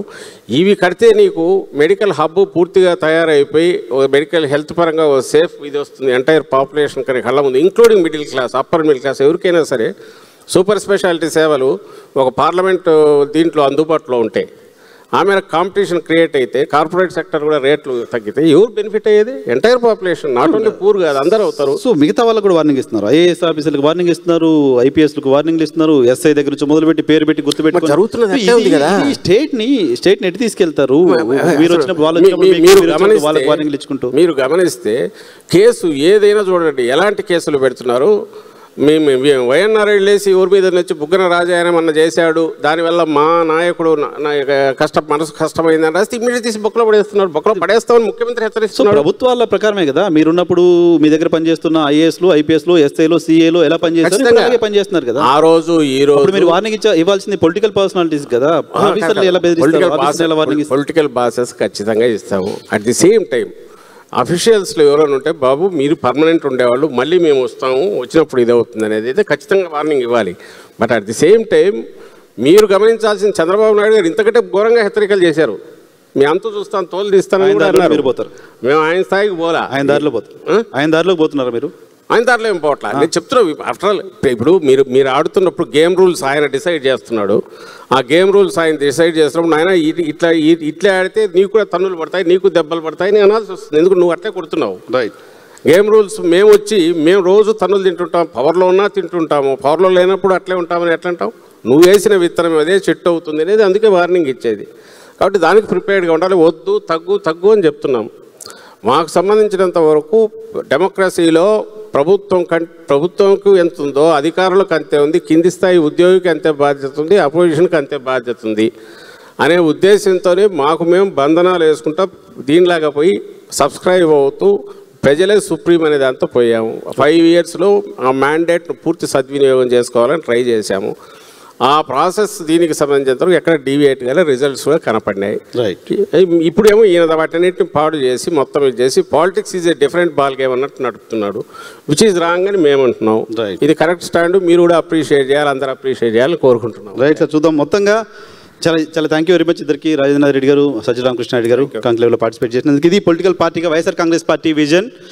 స్టేట్ డెవలప్మెంట్ విషయంలో వైఎస్ఆర్ కాంగ్రెస్ పార్టీది పర్సన్ సెంట్రిక్ డెవలప్మెంట్, బిల్డింగ్లు కట్టడమో ఇంకేదో చేయడమో కాదు, వ్యక్తి అభివృద్ధి చెందితే మొత్తం రాష్ట్రం అభివృద్ధి చెందుతుంది అనే విధానంలో మేము ముందుకెళ్ళాం. ప్రభుత్వం డెవలప్మెంట్కి సంబంధించి తీసుకునే నిర్ణయాలకి మా మద్దతు ఉంటుంది అనేది వైసీపీ చెప్తున్నమాట. Thank you very much. Thank you.